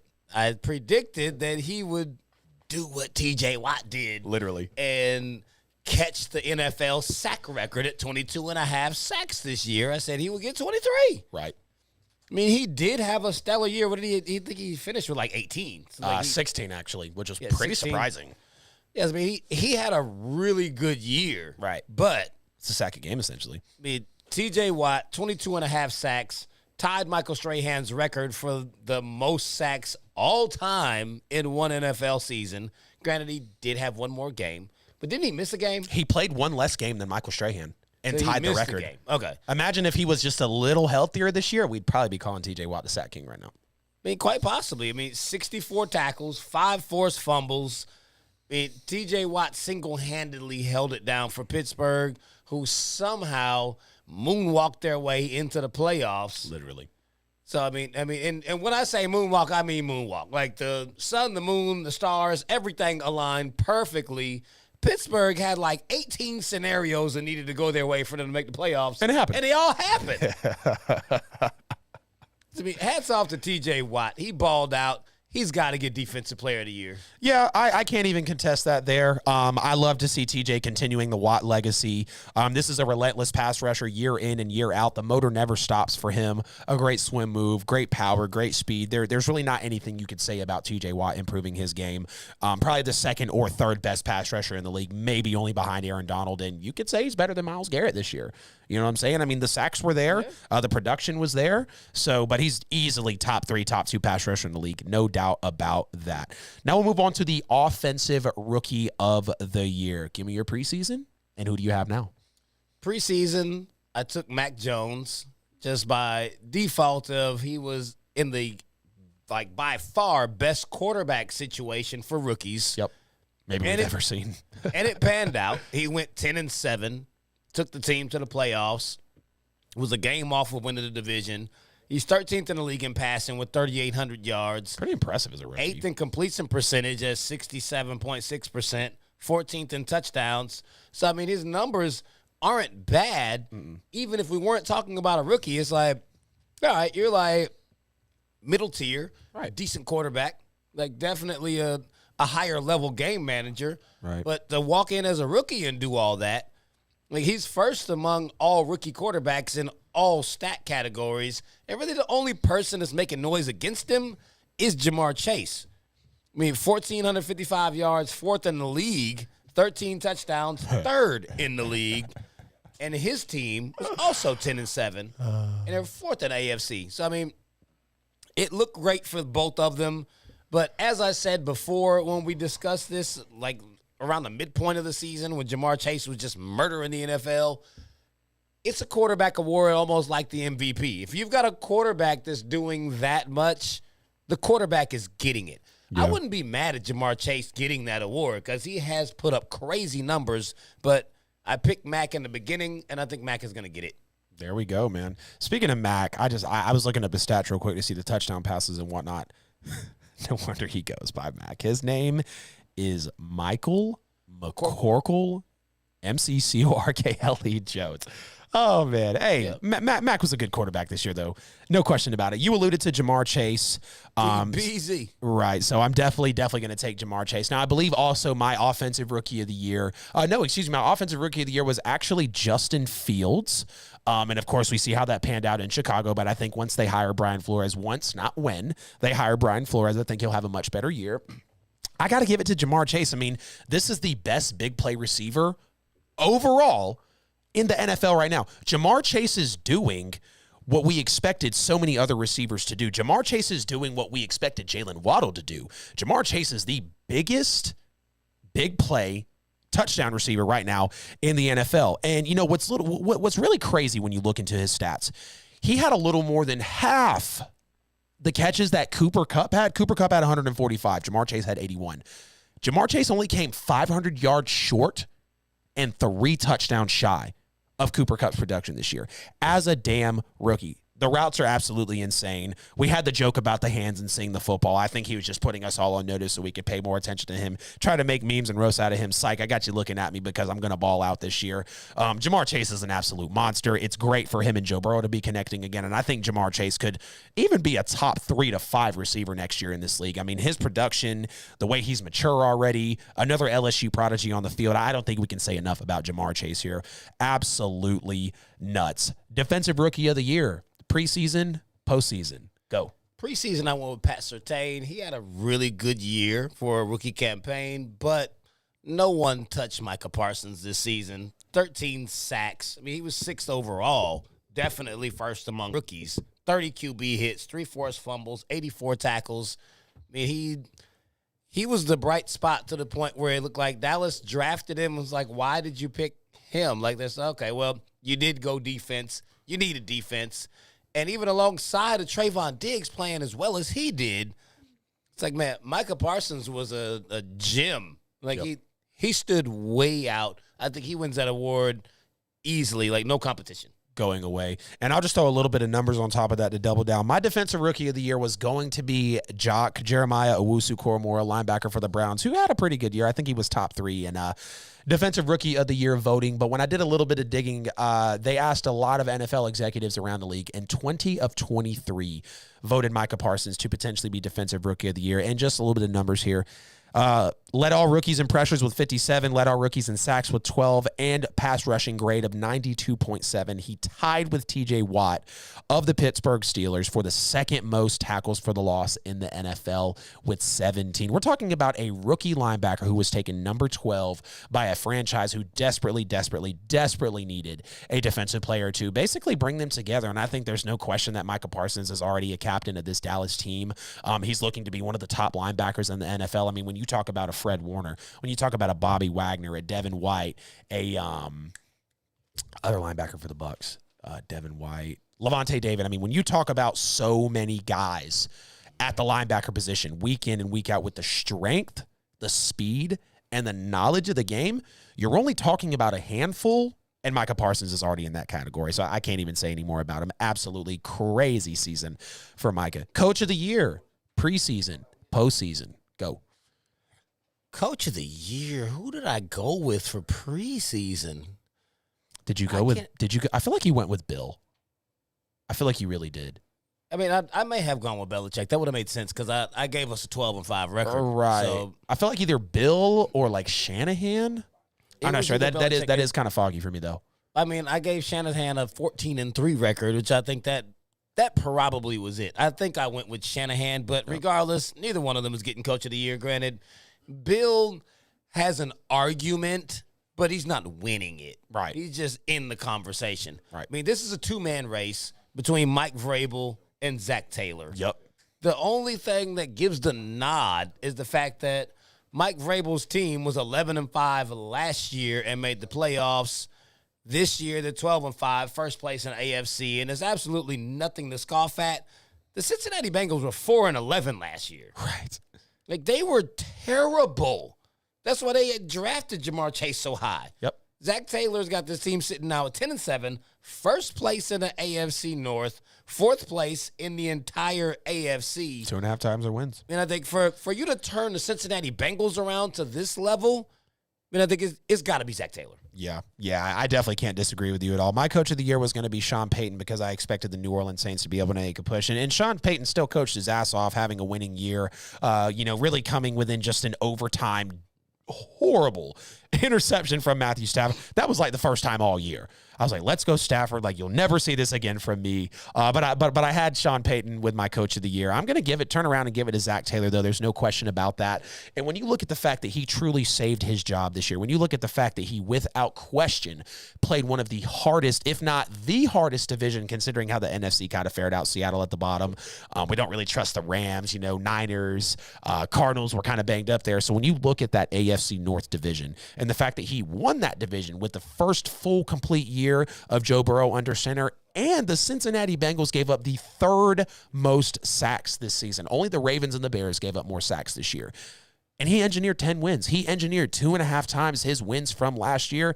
Absolutely saved his job. Joe Burrow and Jamar Chase look great. And let's see what these Bengals do. I smell an upset for them at some point in this postseason. All right, before we round it out, come back. So hard on them about not picking Penei Sewell. I was. We were. We were. It's like, what the hell? Right. Protect this man. And they're still third most sacks given up this year. Joe Burrow still balled out. Comeback player of the year. Who did you have, and who do you have? Oh, I picked Dak Prescott running away with it because I knew he was going to come back. He would ball out, put up numbers, win the division. I mean, he put up 4,449 yards, 37 touchdowns to 10 interceptions, a 104 rating. Team is 12-5. I mean, he completely did exactly everything that we expected him to do in Dallas, and I figured he would win the award running away. But there's this other guy that we just talked about, Joe Burrow. I mean, I didn't really even think this was going to be a competition. But right. Joe Burrow coming back, 4,600 yards, 34 touchdowns to 14 picks, a 108 rating, 10-7 record, also won his division. I think I got to give that award to Joe Burrow. 100%. 100%. Because I didn't even think it was a competition until I was like, wait a minute, Joe Burrow's in the running for comeback player of the year because he's had a better season than Dak. Yeah, and I might catch flack for this in the comments, man, in the chat, but I think Joe Burrow had a better season than Dak Prescott. Consistency, big plays against good teams, and obviously you look at the stats. You know, I mean, you absolutely look at the stats when it comes to Joe Burrow there.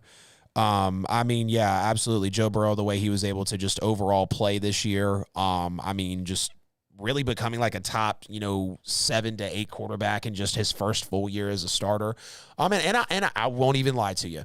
When Joe Burrow came out of LSU, I didn't expect him to be this great. I just thought he was one of those college quarterbacks that caught the moment at the right time, got on the championship team, went to a desperate Bengals team because they had the first overall pick. Joe Burrow's proving me wrong, dog. Absolutely. Joe Burrow is out here balling. It's almost like a more put-together Josh Allen. He's got the arm. He's got the accuracy. He's pretty damn smart already. He clearly had a better first few years than Josh Allen did. And you can't tell me that the coaching is better because it's absolutely not. Zach Taylor was on my hot seat this year along with Mike Zimmer coming in, So you talk about the way Joe Burrow was just really able to defy the odds. And like you said, I had Dak winning, going away, the Dak Prescott hype, Cowboys, Dak being overinflated per usual. And I still think Dak has a great chance to win it. But if you're talking about a true comeback player, nobody expected the Bengals to be this way. No. Nobody expected Joe Burrow to win his division in the first year as a starter, man. It's absolutely Joe Burrow as the comeback player of the year. That wraps up the NFL awards, the petty NFL awards after the regular season as concluded. Mike Bell, I'm going to throw it back, or am I throwing it back to you? Mm-hmm. Oh, well, yes, I am. We're a tad bit behind. We got to get our rankings, and then we're going to get into Super Wildcard Weekend. Mike Bell, take us away. Yes, ladies and gentlemen, like always, appreciate it, Adam. Thank you for tuning in. You're watching Petty Sports Wednesday Night Edition, like always, every Wednesday, 8 o'clock, all brought to you by Kings Broadcasting Studios with the great host, Famous Facts Feeds, and Adam Lewis doing what they do. You know what I'm saying? They do a great job at it. So do us a big solid. Go share the show. We only have a half hour left. Insane. Call in, 678-871-9602. We had some calls that come in while the other caller was on. So quite naturally, we can't take you at the same time. So if you feel, do feel free to call back and express your opinions in this last half hour of the show and get it off your chest. You know what I'm talking about? So thank you once again, ladies and gentlemen. Continue to share the show. Appreciate all the calls. Appreciate the comments. Go to kingsbroadcasting.com. Spend some money, and at the bottom of that homepage is a big donate button, and we would greatly appreciate it if you spread some love. You know what I'm saying? Some monetary love. All right. Go to your podcast platform of preference. Type in Petty Sports. You should be able to find us. You can download the show or listen to it right there. And it's subscribe, follow, share, and continue to support that way. And that would be a great big help for us as well. We're always trying to drive numbers and tickle that algorithm. You know what I'm talking about? So, yes. Thank you so much. And go Dogs. You know what I'm saying? No phone calls for the Dogs tonight. You know what I'm saying? So, hey, you know what I'm saying? What are we waiting on, guys? You know what I mean? I love it. Hater. Yeah. But, yeah, call in 678-871-9602, 678-871-9602. That's how you can be a part of the show tonight. We'd love to hear from you, all right? ATL, back to the regular scheduled program. Yes, sir. We are back at 9:30 on Petty Sports. A little bit behind schedule here, but we're going to throw you some 2022 Petty NFL playoff rankings. Fees and I are going to rank the 14 teams from the bottom to the top. A little bit of explanation why you got them there, and then we'll flip over and go over Super Wildcard Weekend. Fees, Petty NFL playoff rankings, 14-1. Hit me with them. Sitting at number 14, I got the Pittsburgh Steelers. They backpedaled into the playoffs like no other. Every playoff scenario that could have possibly happened in order for them to make their way in. I'm still dumbfounded at the fact that they're actually in the playoffs. But when we're ranking them 14-1, the Pittsburgh Steelers are definitely at the bottom because they have no business being there. At 13, the Philadelphia Eagles. I think they're just a smidgen better than Pittsburgh just because they have a younger team, and Jalen Hurts can make plays. When your quarterback can actually make plays for you, you have a little bit more of a chance. So, they're just a tiny bit better than Pittsburgh. At 12, I've got the Las Vegas Raiders. The Raiders are another team who snuck in the midst of a lot of turmoil, head coach issue, wide receiver crazy issue. Despite all of the odds, somehow they still made their way into the playoffs. Big game over the Chargers this past weekend. They made their way in. And what's crazy is at 11, I've got the Arizona Cardinals. Ooh. At one point, the Arizona Cardinals were considered the best team in football. Yep. And now I've got them all the way down to 11. If we were doing power rankings, they wouldn't even be ranked because we wouldn't go that far down. Right. But they've fallen that far down because Arizona does they did what they've been doing year after year. They start strong, and they just fall off. I think they've lost, 4 of their last 5 games? Yeah, pretty rough, bro. It's been pretty bad. Just think about it. They started, 7-1? And they ended the season. They started off 7-0. They had the best record in the league. And they ended the season 11-6, 4-6 down the stretch. Yeah, really rough. Pretty damn bad. Mm-hmm. At number 10, I've got the New England Patriots. They got a strong defense. Offense is pretty vanilla. No major weapons.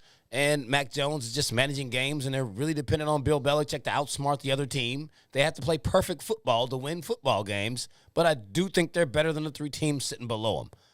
At number 9, I got the Cincinnati Bengals. They surprised a lot of people, including me, coming in. Joe Burrow's a baller. Jamar Chase, way better than I thought he would be. I don't have any bad things to say about the Cincinnati Bengals other than the fact that they're so young. I can't take them too high until they show me more. You got to show me what you can do in the postseason before I take you that high in the postseason. At 8, I've got the LA Rams. They had a great season, but it wasn't much better than what they did the year before with Jared Goff, and the pressure is so high on Matthew Stafford, I think he's going to fold. He did get a favorable matchup since he's going to get a 3rd game against the Arizona Cardinals for his first game, but ultimately I don't see Matt Stafford living up to all the heightened expectations that he got by making his way over there because the expectations for him coming in are straight up Super Bowl. Yeah. It's not, let's win a playoff game, did that last year. Make it to the Super Bowl, did that in 2018. You have to win it. Yep. And he, to this point, no playoff wins. Pressure's too high, so I got them sitting at 8. Yep. At number 7, the San Francisco 49ers. This team started off slow. They were injury depleted. Finally got a healthy Jimmy Garoppolo back. All of a sudden, they looked like the San Francisco team from a few years ago that was just a couple of missed passes away from actually winning the Super Bowl. I think San Francisco is a heavy dark horse team, and they are going to be a force to be reckoned with. At 6, I got the Buffalo Bills. Ooh, that's very high in my opinion for you. Wow. You can't scoff at them. They've won most of the games they were supposed to win. They haven't looked great all season, but they have been winning games. Much like the Kansas City Chiefs. It's all right, we know how good they can be. Right. And despite their ups and downs this season, they're still sitting right in the position that they're supposed to be in. So I can't take them down too much because at the end of the day, it's all about getting into the playoffs and then doing what you're supposed to do. So now that you're in position, now you got to do your thing. Right. I've got the Dallas Cowboys at 5. I know somebody sitting in the chat very happy to hear that. The Cowboys, they went 12-5, won the division. They haven't played great against the better teams, but they do have the roster on both sides of the football that says that they're poised to make a deep run for a Super Bowl this year. And I think they deservingly sit at the 5 spot. Now at 4, I've got the Tennessee Titans. I could actually move the Titans up a little bit higher, but the fact that they're just now trying to ease Derrick Henry back into the lineup, they've got a bye, so they're going to sit and wait to see who wins on Wild Card Weekend. If Henry comes back and you've got Julio and AJ out there, the Tennessee Titans are once again a problem. How they finished in the 1 seed with half a football team for half a season is beyond me. Facts. So that alone says at the very least they got to be at least at 4. So, I mean, that team is good even without their weapons. At 3, I've got the Kansas City Chiefs, and they're basically getting that off of merit. I mean, they still won their division. They're still sitting right up in the 2 spot in the AFC. They're playing at home. They've got Pat Mahomes. Everybody's healthy. All they have to do is catch fire right now, and all of a sudden, they're still the Kansas City Chiefs. At the 2 spot, the Tampa Bay Buccaneers. Brady and crew sitting at the 2 spot in the NFC, right behind Green Bay. Brady poised to win an MVP. Even without Antonio Brown, the more important piece is Gronk is healthy because he's his actual safety blanket. Yep. And Leonard Fournette should be back in the mix. So with a strong running game, Gronk the safety outlet, still got Mike Evans. Can't really say anything bad about Tampa. They're looking poised to repeat. At the top spot in the playoffs right now, the Green Bay Packers, they really have earned that space. They've been pretty much that for the past 3 years. The only knock on Green Bay is they don't get it done in the NFC Championship. But if we're ranking the teams, then they have to be sitting in the top spot right now. So that's where I've got it. As soon as I thought the list was going to be similar, it took a left turn. But hey, man, there's no worries there. You know, I'm gonna give you my 14-1 here for the 2022 Petty NFL Playoff Rankings. At number 14, give me the Philadelphia Eagles, and I solely say that because of Nick Sirianni, new coach. The roster isn't that, stuff full of talent, rather on offense and defense. And then you've also got Jalen Hurts. I think, great quarterback. Love what he did at Alabama and Oklahoma. And he showed some promise this year, definitely improved. But I think when you just talk about a young quarterback, you talk about a rookie coach, it's going to be high stakes, definitely against that Bucs team. At number 13, I've got Jamila's Steelers at number 13. And I say this because of experience. They could be potentially higher or lower, but we look at the fact that the offense is pretty bare. Mike Tomlin's still that dude. They're going to put on a show for Big Ben. Okay, they know Big Ben is probably on his way out. They're going to play hard on defense. Ben's probably going to try to make some plays, but I truly can't put them any higher than this because the offense is so inept, and they literally run through Najee Harris, no doubt about that. At number 12, give me the Las Vegas Raiders, Derek Carr, Josh Jacobs, and crew. They've had a hell of a season, controversial as well, just coming out hot. People were talking about maybe Derek Carr is the MVP at the first few weeks of the season, and then they fall off, kind of even out. And again, when we talk about the teams that are above the Raiders here, I barely trust them more than the Steelers and the Eagles. I trust them more than the Eagles because I feel like they got more experience, and I trust them more than the Steelers because they've definitely got more offensive firepower, and Derek Carr knows how to make that team click. At number 11, give me the San Francisco 49ers. Give me Jimmy G. Give me Shanahan. And that is really because we've seen what this team is able to do when they are healthy. I do think it is going to be a little bit too little too late. But there's no doubt that Jimmy G can play in the playoffs. There's no doubt that Kyle Shanahan has gotten himself to a Super Bowl before. And there's no doubt that this team plays great defense in a loaded division. And year in and year out, they try to put success on the field. It's just when they're confident, or it's not confident, excuse me, when they are healthy. That is the biggest thing. They've got health now, so we'll see what happens. They could be in for an upset against Dallas. Don't think so, but if it happened, it honestly wouldn't surprise me.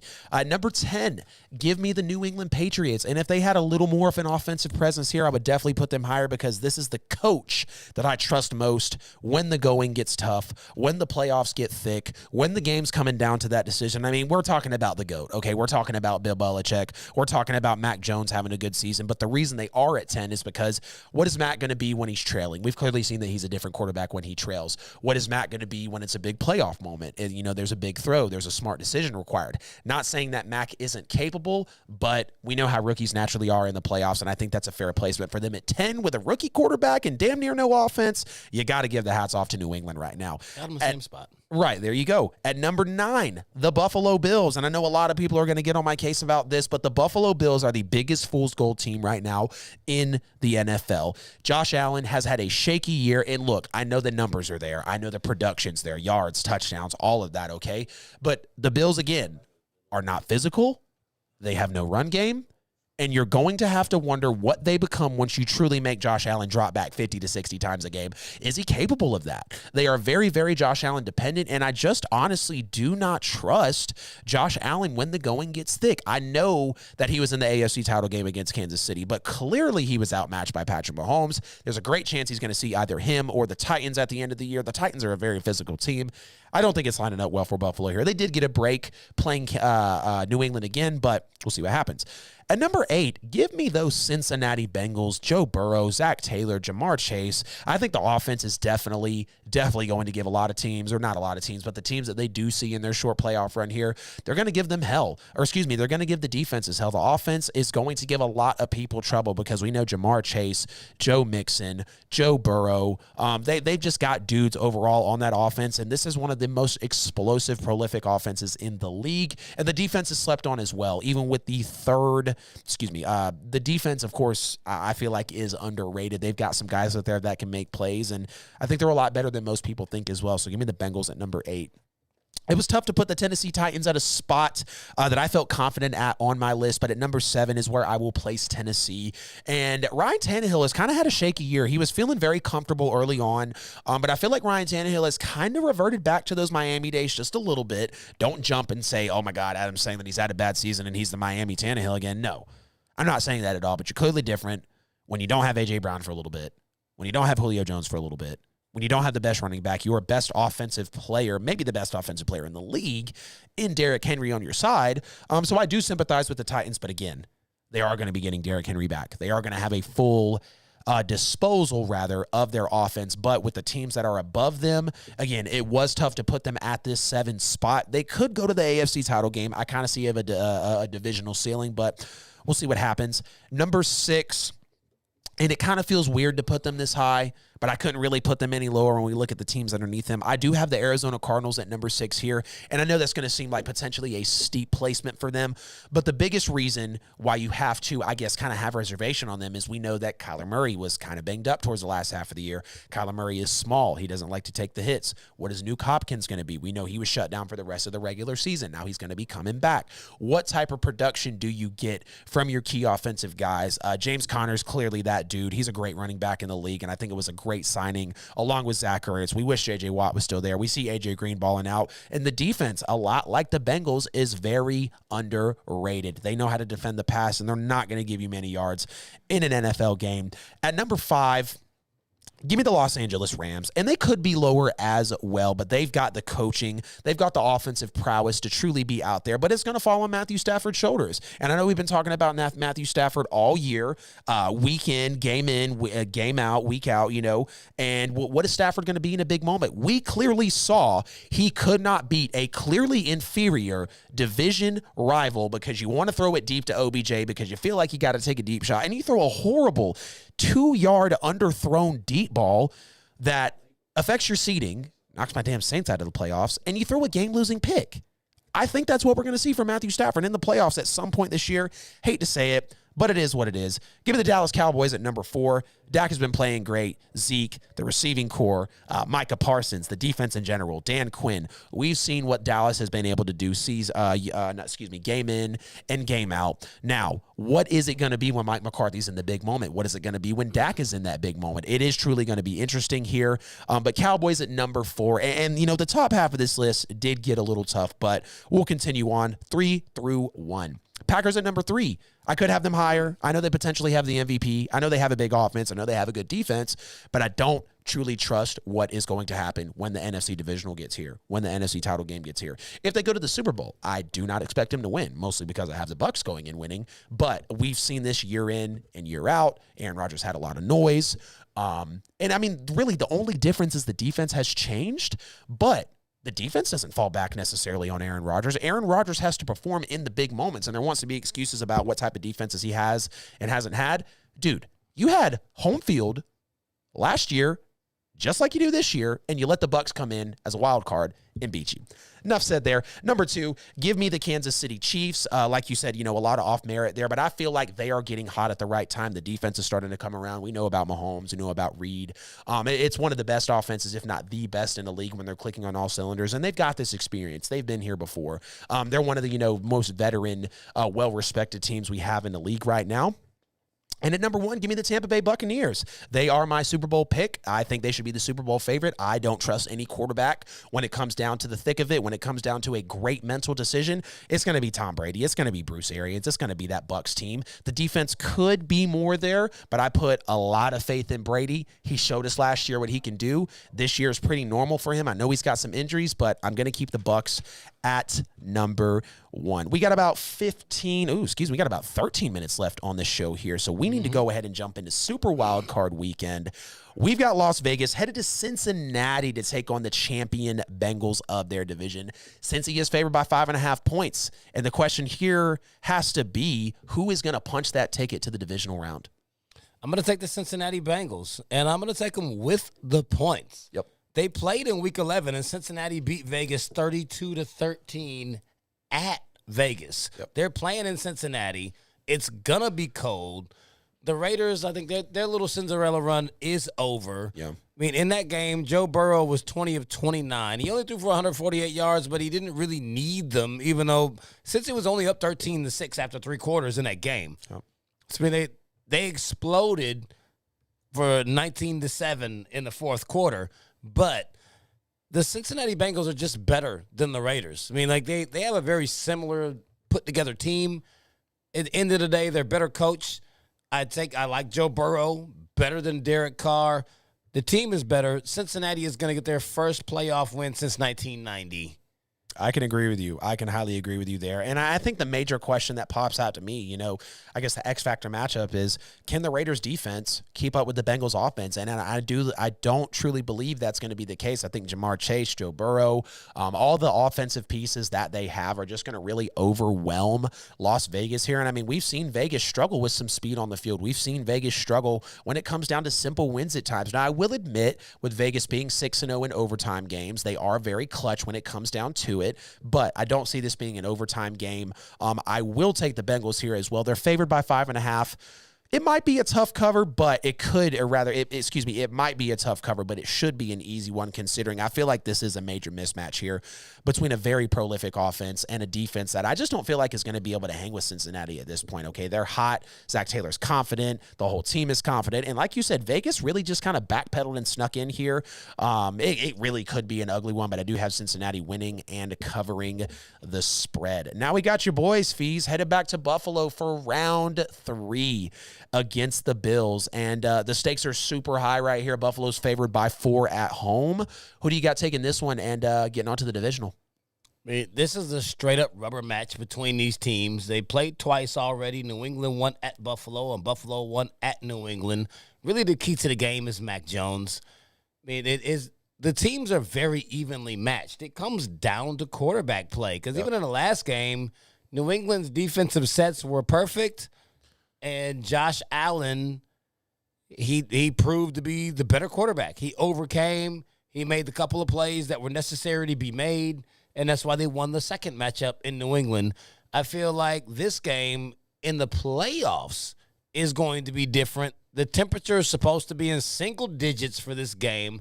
I don't think the wind will be crazy like that where it's going to be a run every play type of game. But I'm simply taking Bill Belichick to outsmart the Buffalo Bills. This might be a coming out party for Mac Jones. You're going to have to go ahead and take the training wheels off of him. Yep. I think it's either going to be an amazing Mac Jones game where Belichick has a crazy defensive scheme together and Mac plays the greatest game he has, or Buffalo might just run New England off the field. But I'm taking New England with the points. Bill Belichick all day. Let's go. Absolutely, brother. I highly agree with you there. And I think this is going to come down to a, yes, quarterback play because you've got Mac Jones, the rookie, who's had a pretty solid season. You can argue he's been more consistent than Josh Allen has been. More consistency than Josh Allen all year. And that's what it's going to come down to. Can Mac Jones play in the big moment? Can he play if Buffalo comes out and jumps to a 10-0, 14-0 lead? Because we know Buffalo is capable. But the big caveat about Buffalo is they're so streaky. They are not physical. You can push them around. And I know I keep feeding you guys the same stuff here, but this is what Buffalo is. This is what New England is. I think when you then surpass your quarterbacks and go to the biggest position that's going to be on the sidelines and the head coaches, you mentioned it. Bill Belichick, I think, is going to own Sean McDermott here.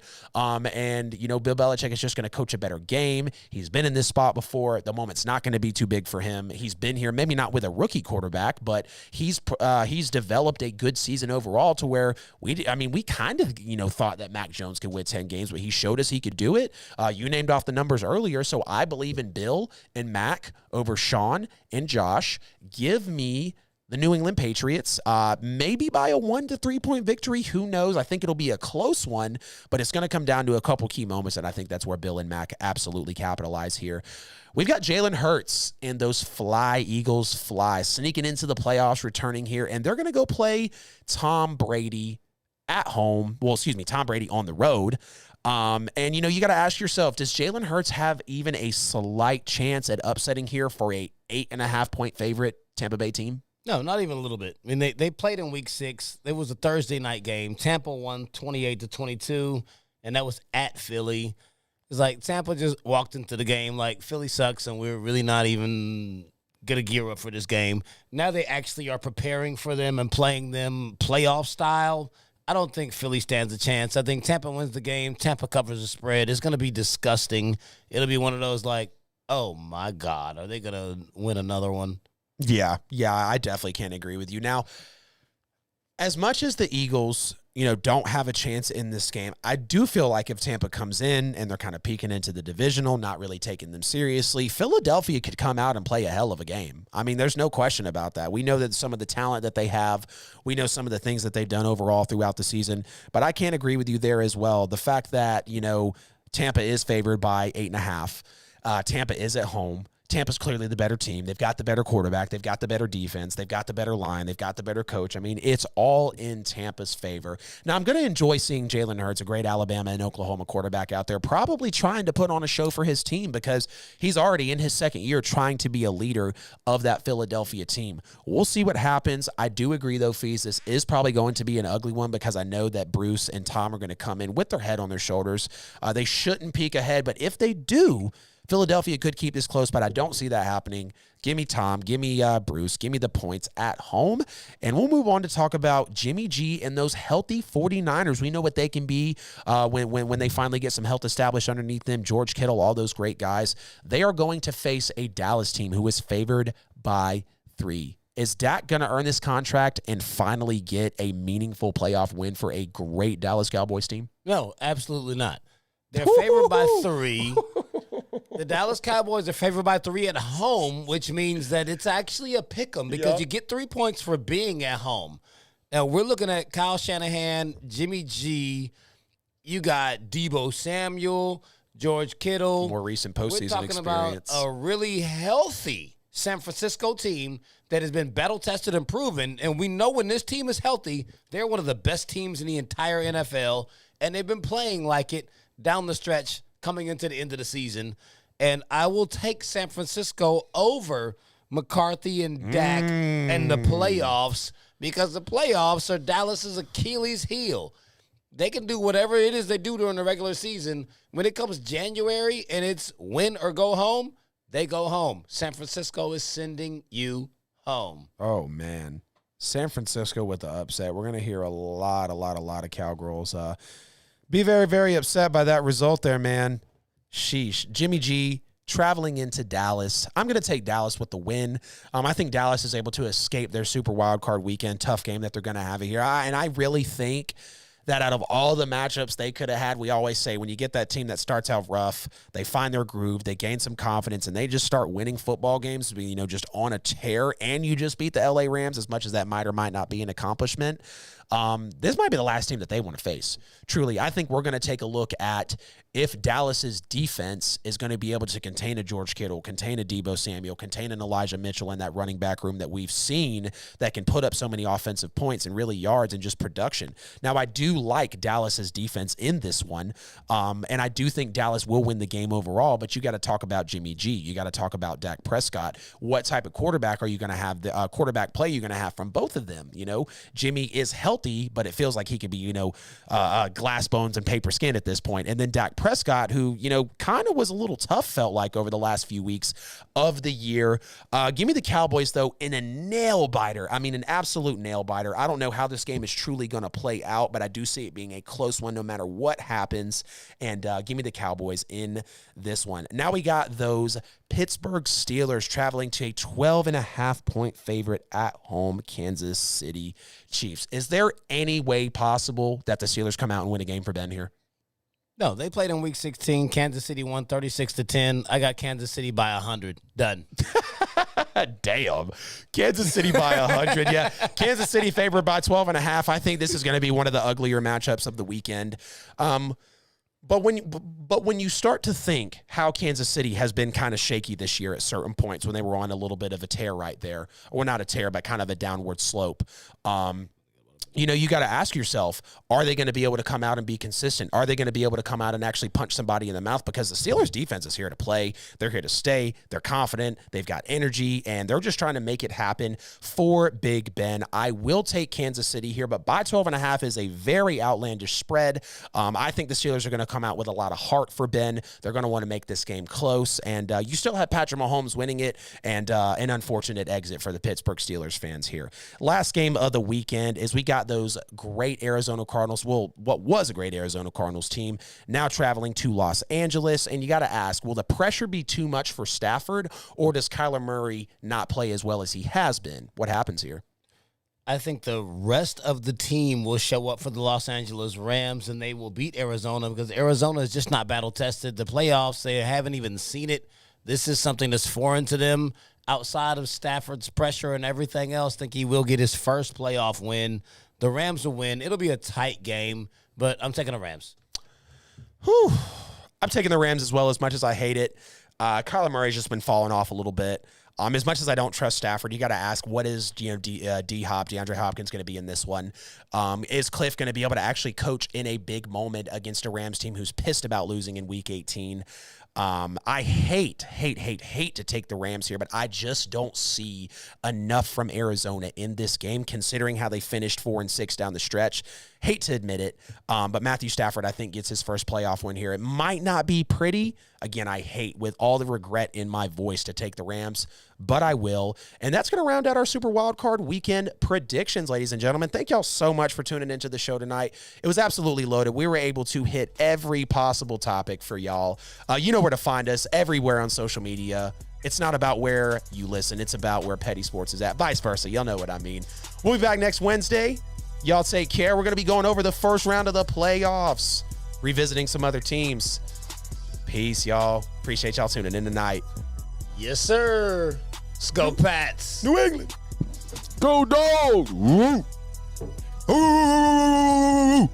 Brad, we taking y'all down. No more Bills Mafia.